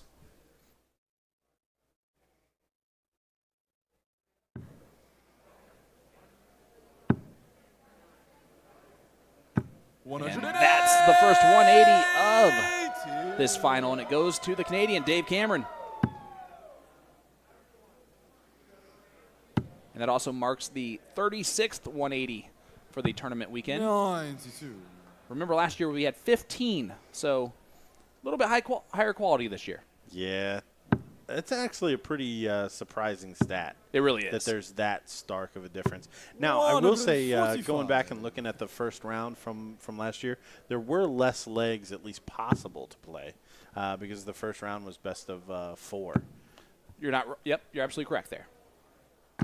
I was happy with the extension. I'm sure all the players and anyone watching along was as well. We've also had 15-ton-plus checkouts this weekend, which is a lot. Yeah, that's super fun. That's another reason why this crowd has been treated to such a spectacle. Well, we've seen a 9-darter from Alex Spelman. We just saw a 10-darter from David Cameron. Yeah, that bumps up the old average. A little bit. That'll rescue that 60-plus average in the first leg. 59. At some point, he will have to attack the Spelman throw, but this final is more of a marathon and less of a sprint. 140. And we saw it in the last match that Spelman played. He was masterful with this throw. That was a match that did not have a single break of throw in it. 137. In the 6-5 scoreline. Went all the way to the decider, where that backroom bull. That seemed so meaningless at the time, but just makes all of the difference sometimes. 60. Well, and I think I think Alex has won the bull in every one of his matches. Yes. He never lost a bull. Which is 137. very handy. There's almost a little bit of luck in that, would you say? I mean, certainly. I mean, if you're winning them with single bulls, if he was double corking, that's then that's just talent. yeah. I think there's some additional information that would sway me on that. 100. That's fair. Alex, you require 141. Well, we hate to say this again, but 141, we've seen it out of them already. Treble 19. Oh. Again, at least he did it the real time, you know? It doesn't matter anymore. But it does in this match as David Cameron on 68. Yeah, Cameron with the break opportunity early. Double 16. And he hits the double 16 to break the throw of Spelman. A 15 dart break a throw. And again, you see the average of David Cameron. Game on. Continuing to rise. Yeah, we got Spelman on the back foot here. 55. There's so much energy around the area that we're in that we're hearing a car alarm outside going off.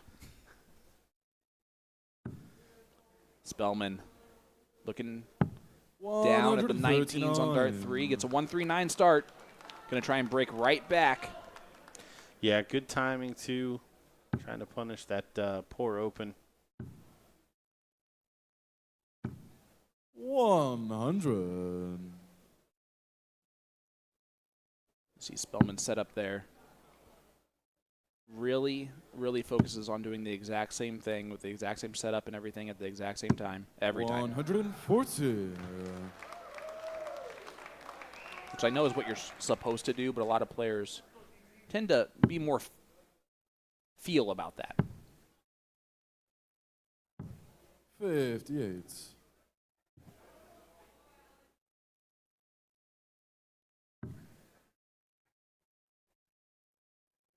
Two players that have just cemented their spot 55. in North American darts as two of the best. It will be showcased in the PDC Masters or the USA Masters. US Darts Masters. Alex, you require The winner of this will earn their spot in the US Darts Masters. The loser of this will have to win one of those qualifying spots next month in Indianapolis. 59. And I believe you would agree as well. In those situations with those qualifiers, with it just being a one tournament or two tournaments, you win, you're in, and then it comes down to legs differential on who got to the finals, right? 108. And a little bit more of a crapshoot there than their moment right here. Oh, yeah. Incredibly difficult format to 48. David, you require to come 90. out the other end as the qualifier from those. Both of these gentlemen played in the World Darts Championship this year, representatives of 65. Canada and the United States, Alex, you require as 60. their as the CDC #1 on the order of merit for each country. Tops for Spelman, Games and on he the ends fourth up leg. getting the hold Alex Spelman. or getting the break and throw right back. Fifth Exactly leg is what he Alex would have on liked to do first. and what he did. Game on. Tie ball game, back on throw. Gets to do that amazing feeling of turning around 134. when he gets back to the line after winning a leg to start the next one. As my favorite Ross Geller quote goes, pivot. 139.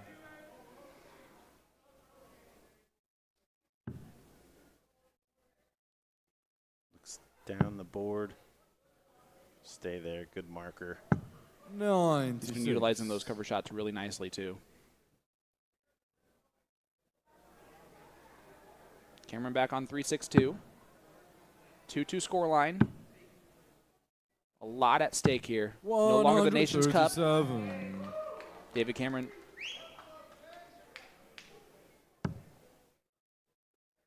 Sees that for the Canadians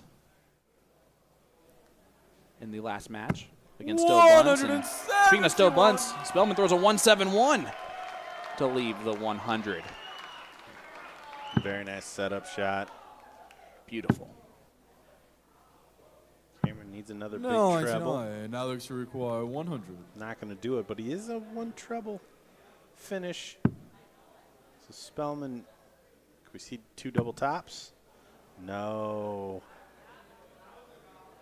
I believe he just yelled at himself for not going tops. 42. David, you require So 126. we'll see.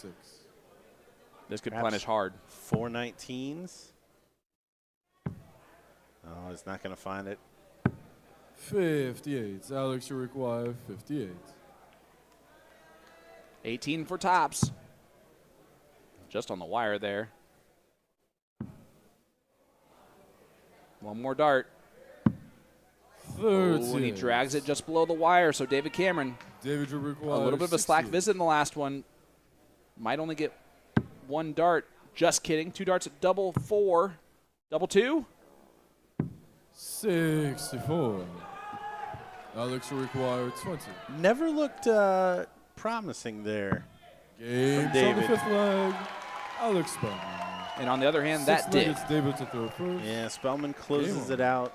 Yeah, it looked like maybe he wasn't ready for that shot. Didn't think he was coming back to the board because it looked a little rushed. But 99. Cameron has done so well keeping it together on the doubles, which is something that we've continued to kind of talk about as a potential Achilles heel. 70. There's a Grand Slam breakfast for you. 78 score line. And Cameron has been so good at just taking the punches 140 that have been dealt to him in the matches that he's played so far and just responding with punches of his own.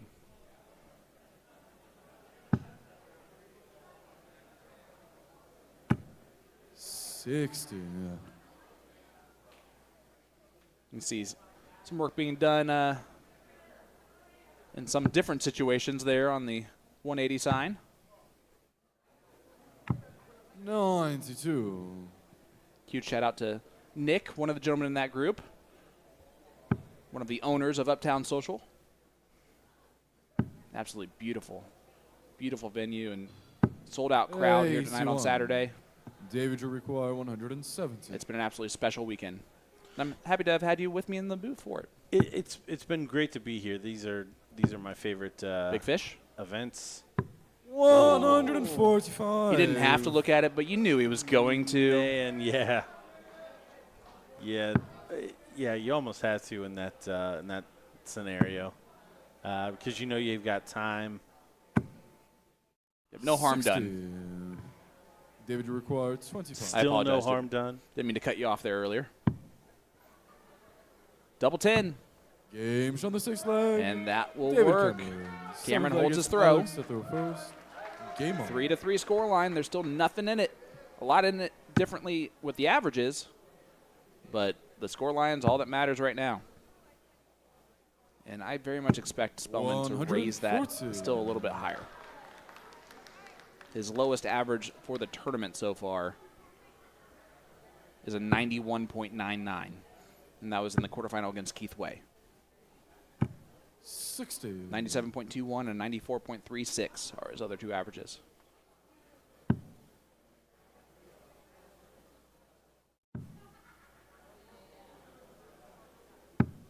$68.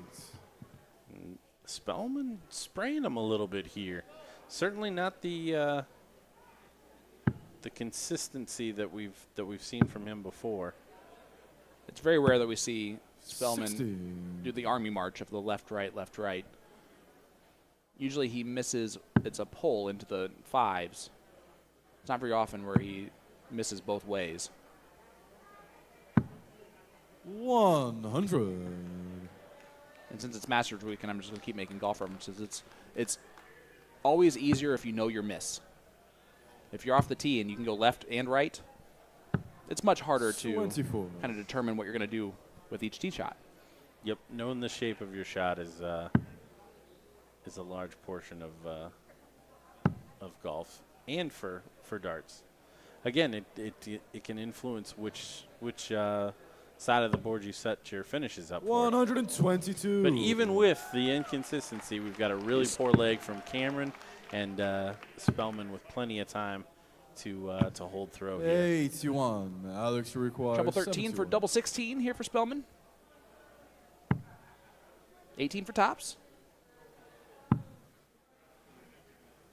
For a solid 15 darter. 51. He will return. Of course, not happy with the way he shot at that double, but some pressure. 100 incoming from David Cameron. Alex required 20. Still shocks me that Nick Rossier is only 19. He continues to just improve as a board caller. Spelman hits it on dart 3. Flag, Alex Spelman. And he's up again. 8th leg, it's David 4-3 score line. Game Cameron led at 2-1 for his only lead in the match. Otherwise, we've had Alex ahead or tie ball game. 60. I like the crowd giving it to Cameron a little bit there. Seems all in good fun. Oh, of course. 55.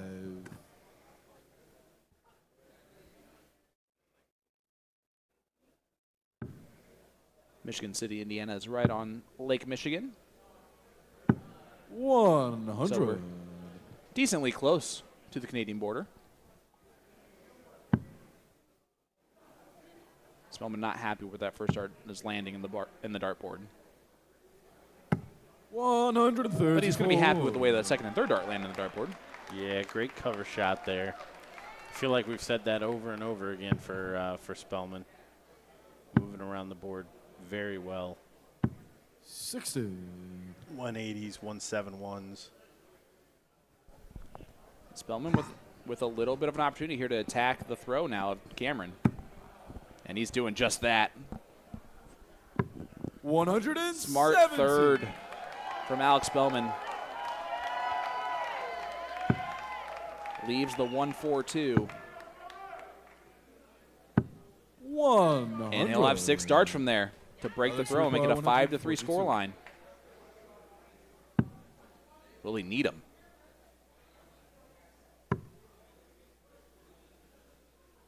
$17 will leave tops. I couldn't tell if that dart was in or out.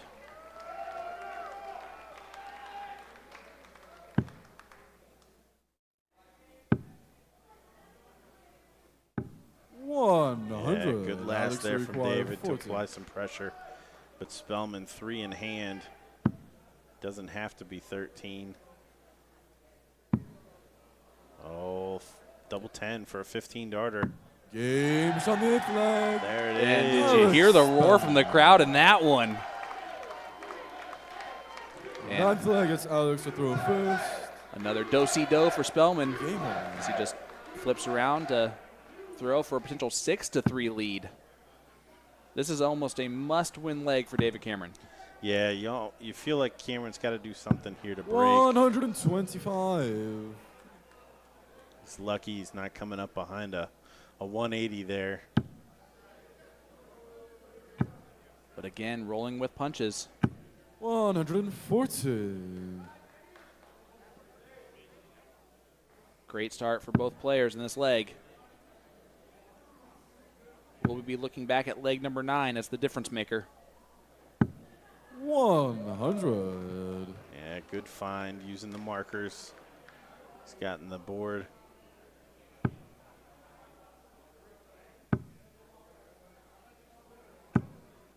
$60. And you see that disparity continue in terms of the averages, even though Spelman the last 3 legs. And that's the Alex Spelman we've been used to seeing all weekend long. Another big 180 from him. 96 left after 9. potential 11 dart leg to take the 6-3 lead and be 1 leg away from booking his spot in the U.S. Darts Masters at Madison Square Garden, where he will be playing on that stage for the first time. Oh, 84. just inside on the double 12. But he will be back. Cameron cannot finish.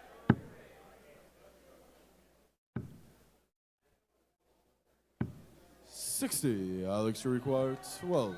So here we go for a 13 darter and a 6-3 lead for the man that has had Game a shot magical on flag. weekend Alex Spelman. trying to 10th flag is finish it David off to throw first. with a cross-border darts David. challenge championship. Yeah, 9-darter, title, qualification. 59. It almost seems too good for Spelman. He's right back in that trouble. Slack open from Cameron. He's looking to 140. polish it off here. 2 big trebles. I'm obviously joking when I say this, but it's kind of a slack start for Spelman as well. Only the 140 there. 140. Back comes Cameron. Great 140 response. Yeah, regardless of the outcome here, you're right to point out Cameron able to step up 96. when needed. Survive match dart against Lauby. Another treble 100. would have left the bogey anyway, but Spelman 265. Looking at the 19s. Going to bail out plan on that. 46. Advantage Cameron now in this leg. Yeah, Cameron 6 darts from 202, needs to take advantage of it. Good find. 100. Still leaves himself a little bit out. Spelman only really needs 1 big treble to set up a good finish here. May see him switch to the 19s. Oh, not after that. Now he needs to hit a treble just to leave a finish. 45. David, you require 102. That had 99 written all over it for me. Was it 10 for double 16? 86. Would have been our 16th 100-plus checkout. Instead, he will return with double 8. Spelman trying to just put some pressure on.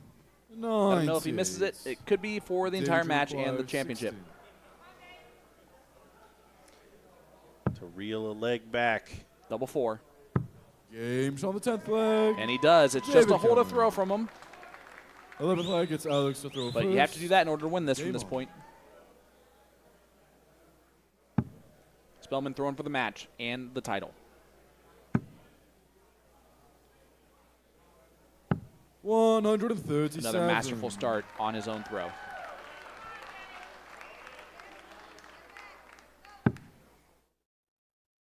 Well, and honestly, looking at it in those terms, 100. he'll have at least 2 more legs where he does have the throw. If that is required. 99. He also has been in a situation in a big tournament like this where he has been the one with 4, and his opponent had been the one with 7 on a race to 8, and he came back and won. So you'll also know from 96. that little bit of experience there that any opportunity that he even attempts to show David Cameron will most likely be punished at this point. Setting up the big fish. 133. No, he does it even better. The 1-3-2. See if he can pop the champagne for the title. Well, depending on David's finish here, 100. or lack Alex thereof, require 132. probably won't see Spelman start on the bull. 72, trip 16. 70. He misses the Oh. 25. Yeah, trying to leave 40 there. So he'll have a little work to do. Should get 2 darts for the title. 2 championship darts, but it's going to be under a little bit of pressure now. Alex will require 57. To cement the magical weekend for the Jackal. 17. Oh, and he might have to wait another 501 points if David Cameron can take out the 16th ton-plus finish, and it is on. Double top. The skin saver. A dart from David Cameron and a break of throw now. 12th leg. So he is throwing to send us to a last leg decider. He has already won a match breaking the throw in a last leg decider. He did that against Danny Lobby. Wow. What a timed 106. Up there with the best of them. Yeah, great shot. Great shot. And Spelman. Spelman burns one of those legs that he gets to go first in. 2 championship 99. Darts gone. Cameron survives again. It's been the story of the weekend. He's thrown great darts too, but 121. when he's needed the luck of the dart gods, he's received it. Clean living.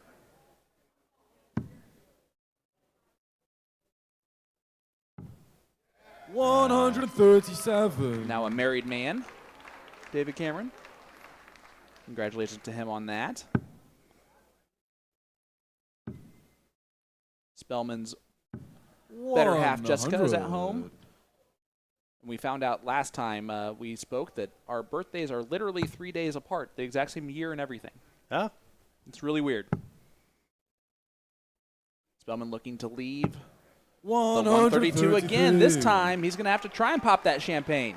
Yeah, it will definitely be under different circumstances that he's shooting the 132 this time. 100. If you're going to celebrate a title, it might be Alex with a champagne pop. 132. Might as well be with a champagne pop. Trouble 19. Bullseye for the title. Oh, takes a step to the left. Open bed. 107. Kicks high, not low. David will require 80. 3 championship points gone. Yeah, David surviving 4 of them. And David Cameron will send us to a last leg decider as he pins Thank you, another. ladies and gentlemen. 13th One and dart final needed leg. at It's the Alex double. to throw first. Game Look on. at those averages. Look at those legs. And Spellman, unfazed, Oh my, steps my, up my. and fills it up. What a shot. What a time to make that shot. Absolutely incredible. There is little that is going to surprise me at the Aki for either of these gentlemen at this point. But after the maximum from Spellman, Cameron only gets 60. Oh, he couldn't. No, he can't. They weren't going to allow us to have that, were they? 81. There's Such no a way. bad kick. Oh. Still way out front, which is the most important part of this. 140. And look at this. Cameron coming right back. Within a dart. But Spellman just has the look of a man on a mission right now. 100. Cameron needs at least 2 trebles to come down to a finish. So 6 darts. 43. Oh, and a very Alex will poor require third. 143. 6 darts for Alex Spellman now. Cameron has faded 4 match darts. Could be right here. 127. Oh my gosh, right in the inside wire. He will be back for double 8. Cameron has survived 5 match darts in Can he this tournament. 5? Way more than 6. Alex requires 16. Oh, we busted there. Score. So that counts as another 3 gone. Yep. Yeah, the stat sheet's going to show those all missed. 98. Well, Alex Spelman, 60. he's missed 8. But he doesn't miss 9. And Alex Spelman. CDC Cross-Border Challenge winner is Alex Spelman! Is the champion of the CDC Cross-Border Darts Challenge, cementing the magical weekend that started with a 9-darter last night and ends with a title tonight. Gordon, it's a Cinderella story. I don't know if it's a Cinderella One for the story. ages. Yes, I mean, Spelman came in as the tournament favorite, I believe, even with our newly found bookies. Yep. So absolutely incredible to see him bring that all the way through. Ladies and gentlemen, and big look round at of applause for both of them. Yep. Please. the gracious Canadian there, David Cameron, taking a bow, giving it up to Alex. Again, I mean, even in the loss, he clinched the cross-border challenge for Canada. Yep. Rose to every occasion except the last one, in literally the last leg. A lot of really big positives for David Cameron to come out of this one. But the moment belongs to Alex Spelman. Absolutely. You see quite a few of the players that are congratulating Alex on his victory. Well done for him. What an absolutely fantastic event. We have to give a huge shout out to our production team for making us sound good. Huge shout out to our on-stage crew who were phenomenal all weekend long. Huge shout out to just the entire staff and the fans who were amazing this weekend. Thank you so much, Michigan City. Thank you so much, Uptown Social. But we're going to send it down to our MC, Jay Flats, who's with Peter Cetera.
Ladies and gentlemen, one more time, give it up for the Jackal.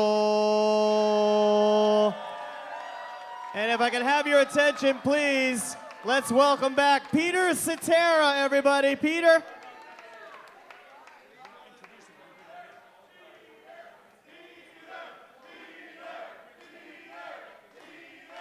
And it's time to bring back all of our competitors from the weekend. So let's bring back to the stage first, Team USA. USA. Please welcome the captain, Larry Butler, Alex Spelman, Stowe Bunts, Danny Lobby, Doug Bame, Jason Brandon, Jules Van Dongen, and Leonard Gates. That's Team USA.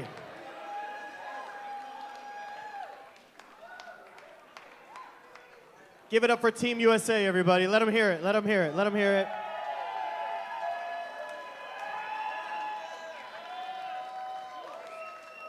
And now it's my honor to introduce to you the 2024 Nations Cup winner, Team Canada. Let's welcome the captain, John Part, David Cameron, Jake McMillan, Keith Way, Jacob Taylor, Jim Long, Sylvain Bordeaux, and Steve Warnock. Team Canada, your 2024 2024 Nations Cup winner.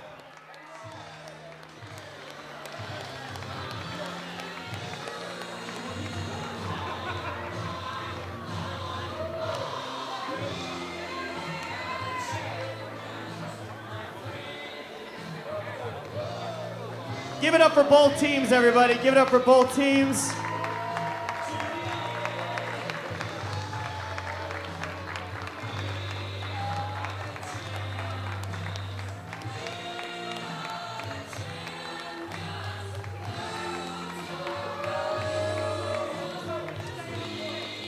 All right, first up, let's get Team Canada with the cup in the middle. Team Canada, the cup in the middle. Photo op, Team Canada with the Nations Cup, everybody. Come on, we've all done a elementary school team photo before. Come on, let's go, let's go. One more time. Team Canada, everybody, Team Canada.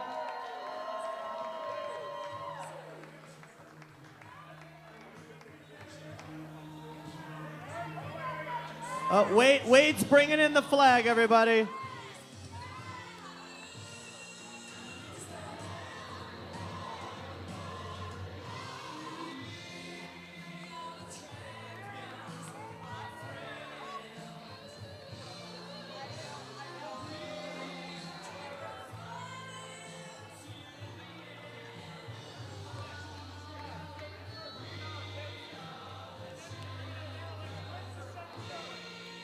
And then we'll get a big semicircle with both teams.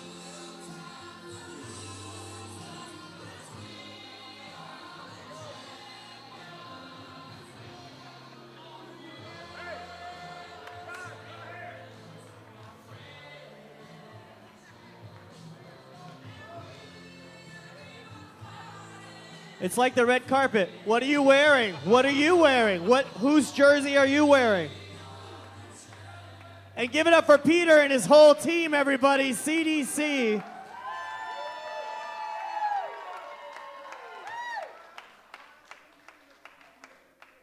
Team Canada has the cup. Peter Cetera has the winning trophy here.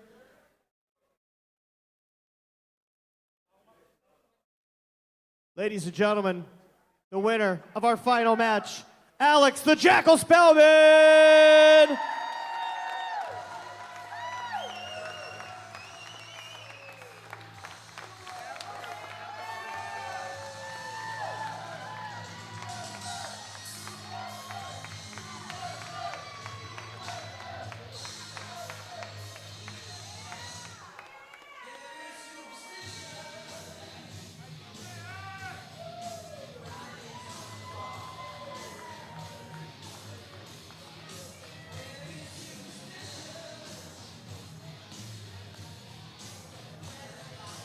How about a round of applause for our MC today, Jay Flats?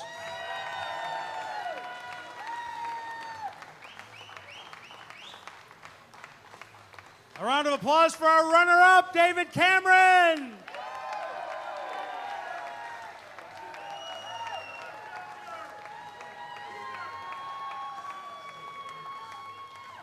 And the man of the hour, Mr. Alex Spelman.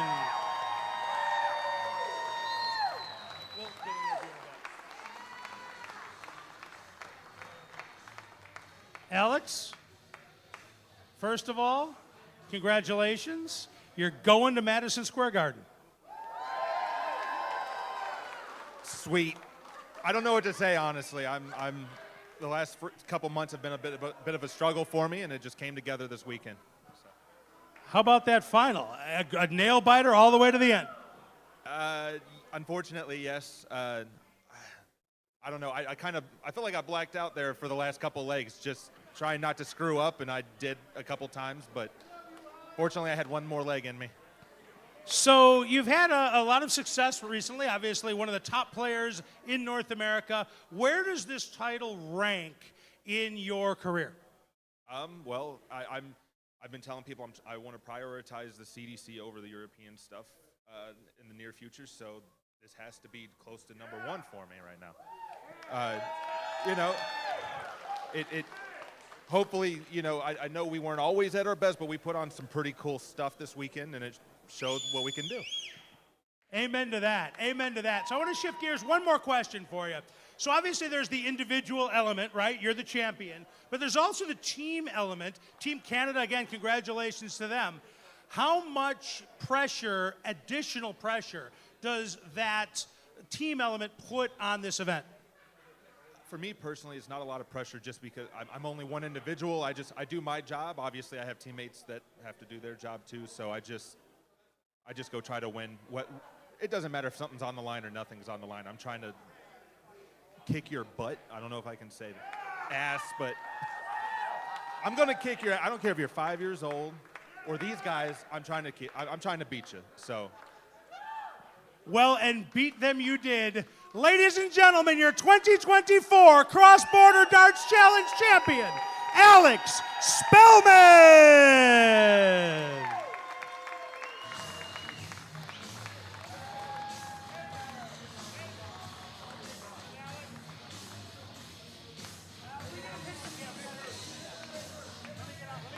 You guys cluster around Alex.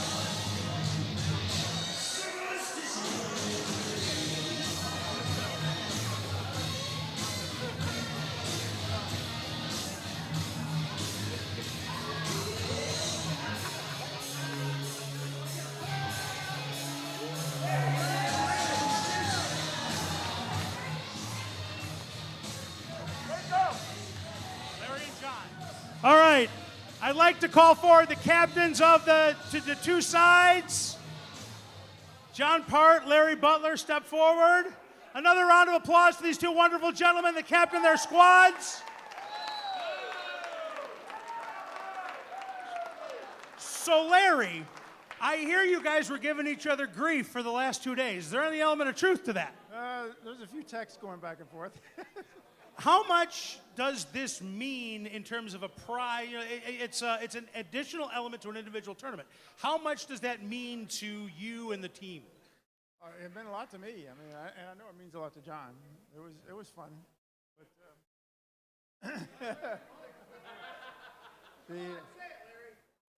Say it, Larry. It was really close this year. It was much better than last year. Are you going to get it next year? I believe we will, yeah. All right, you heard it here first. Here's your first prediction for 2025. Let's move over to our three-time world champion, John Part, and Team Canada. John, it's back-to-back. Yeah, it's pretty much what everyone in Canada knew.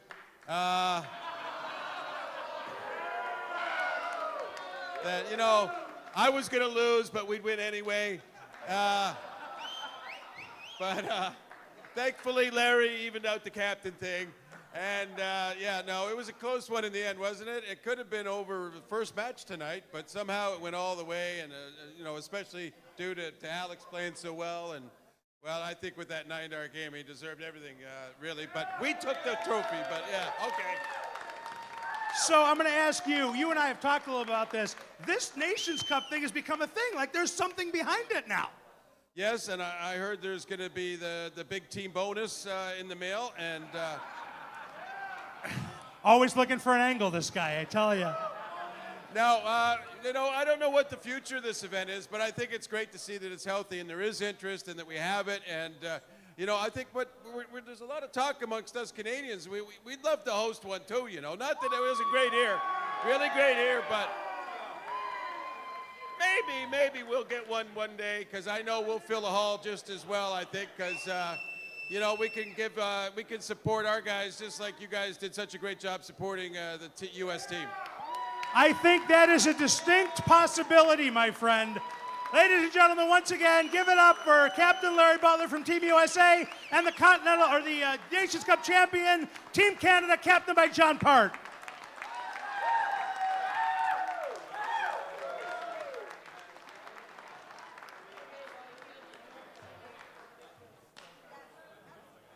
All right. One more round of applause for these wonderful players behind me.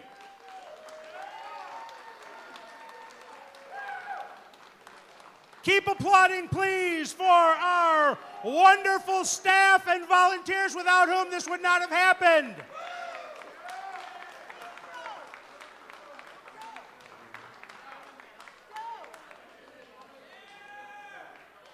Pause, dramatic pause.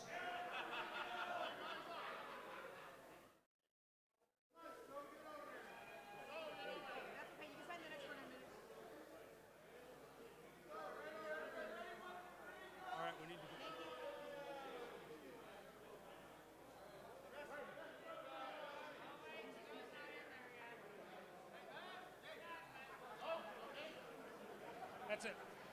All right, a round of applause for our wonderful sponsors. You see them around the hall here. Please give them your support. Without them, none of this is possible. And finally, folks, all of you in this room, all of you at home, you are the reason we do this. How about a wonderful event?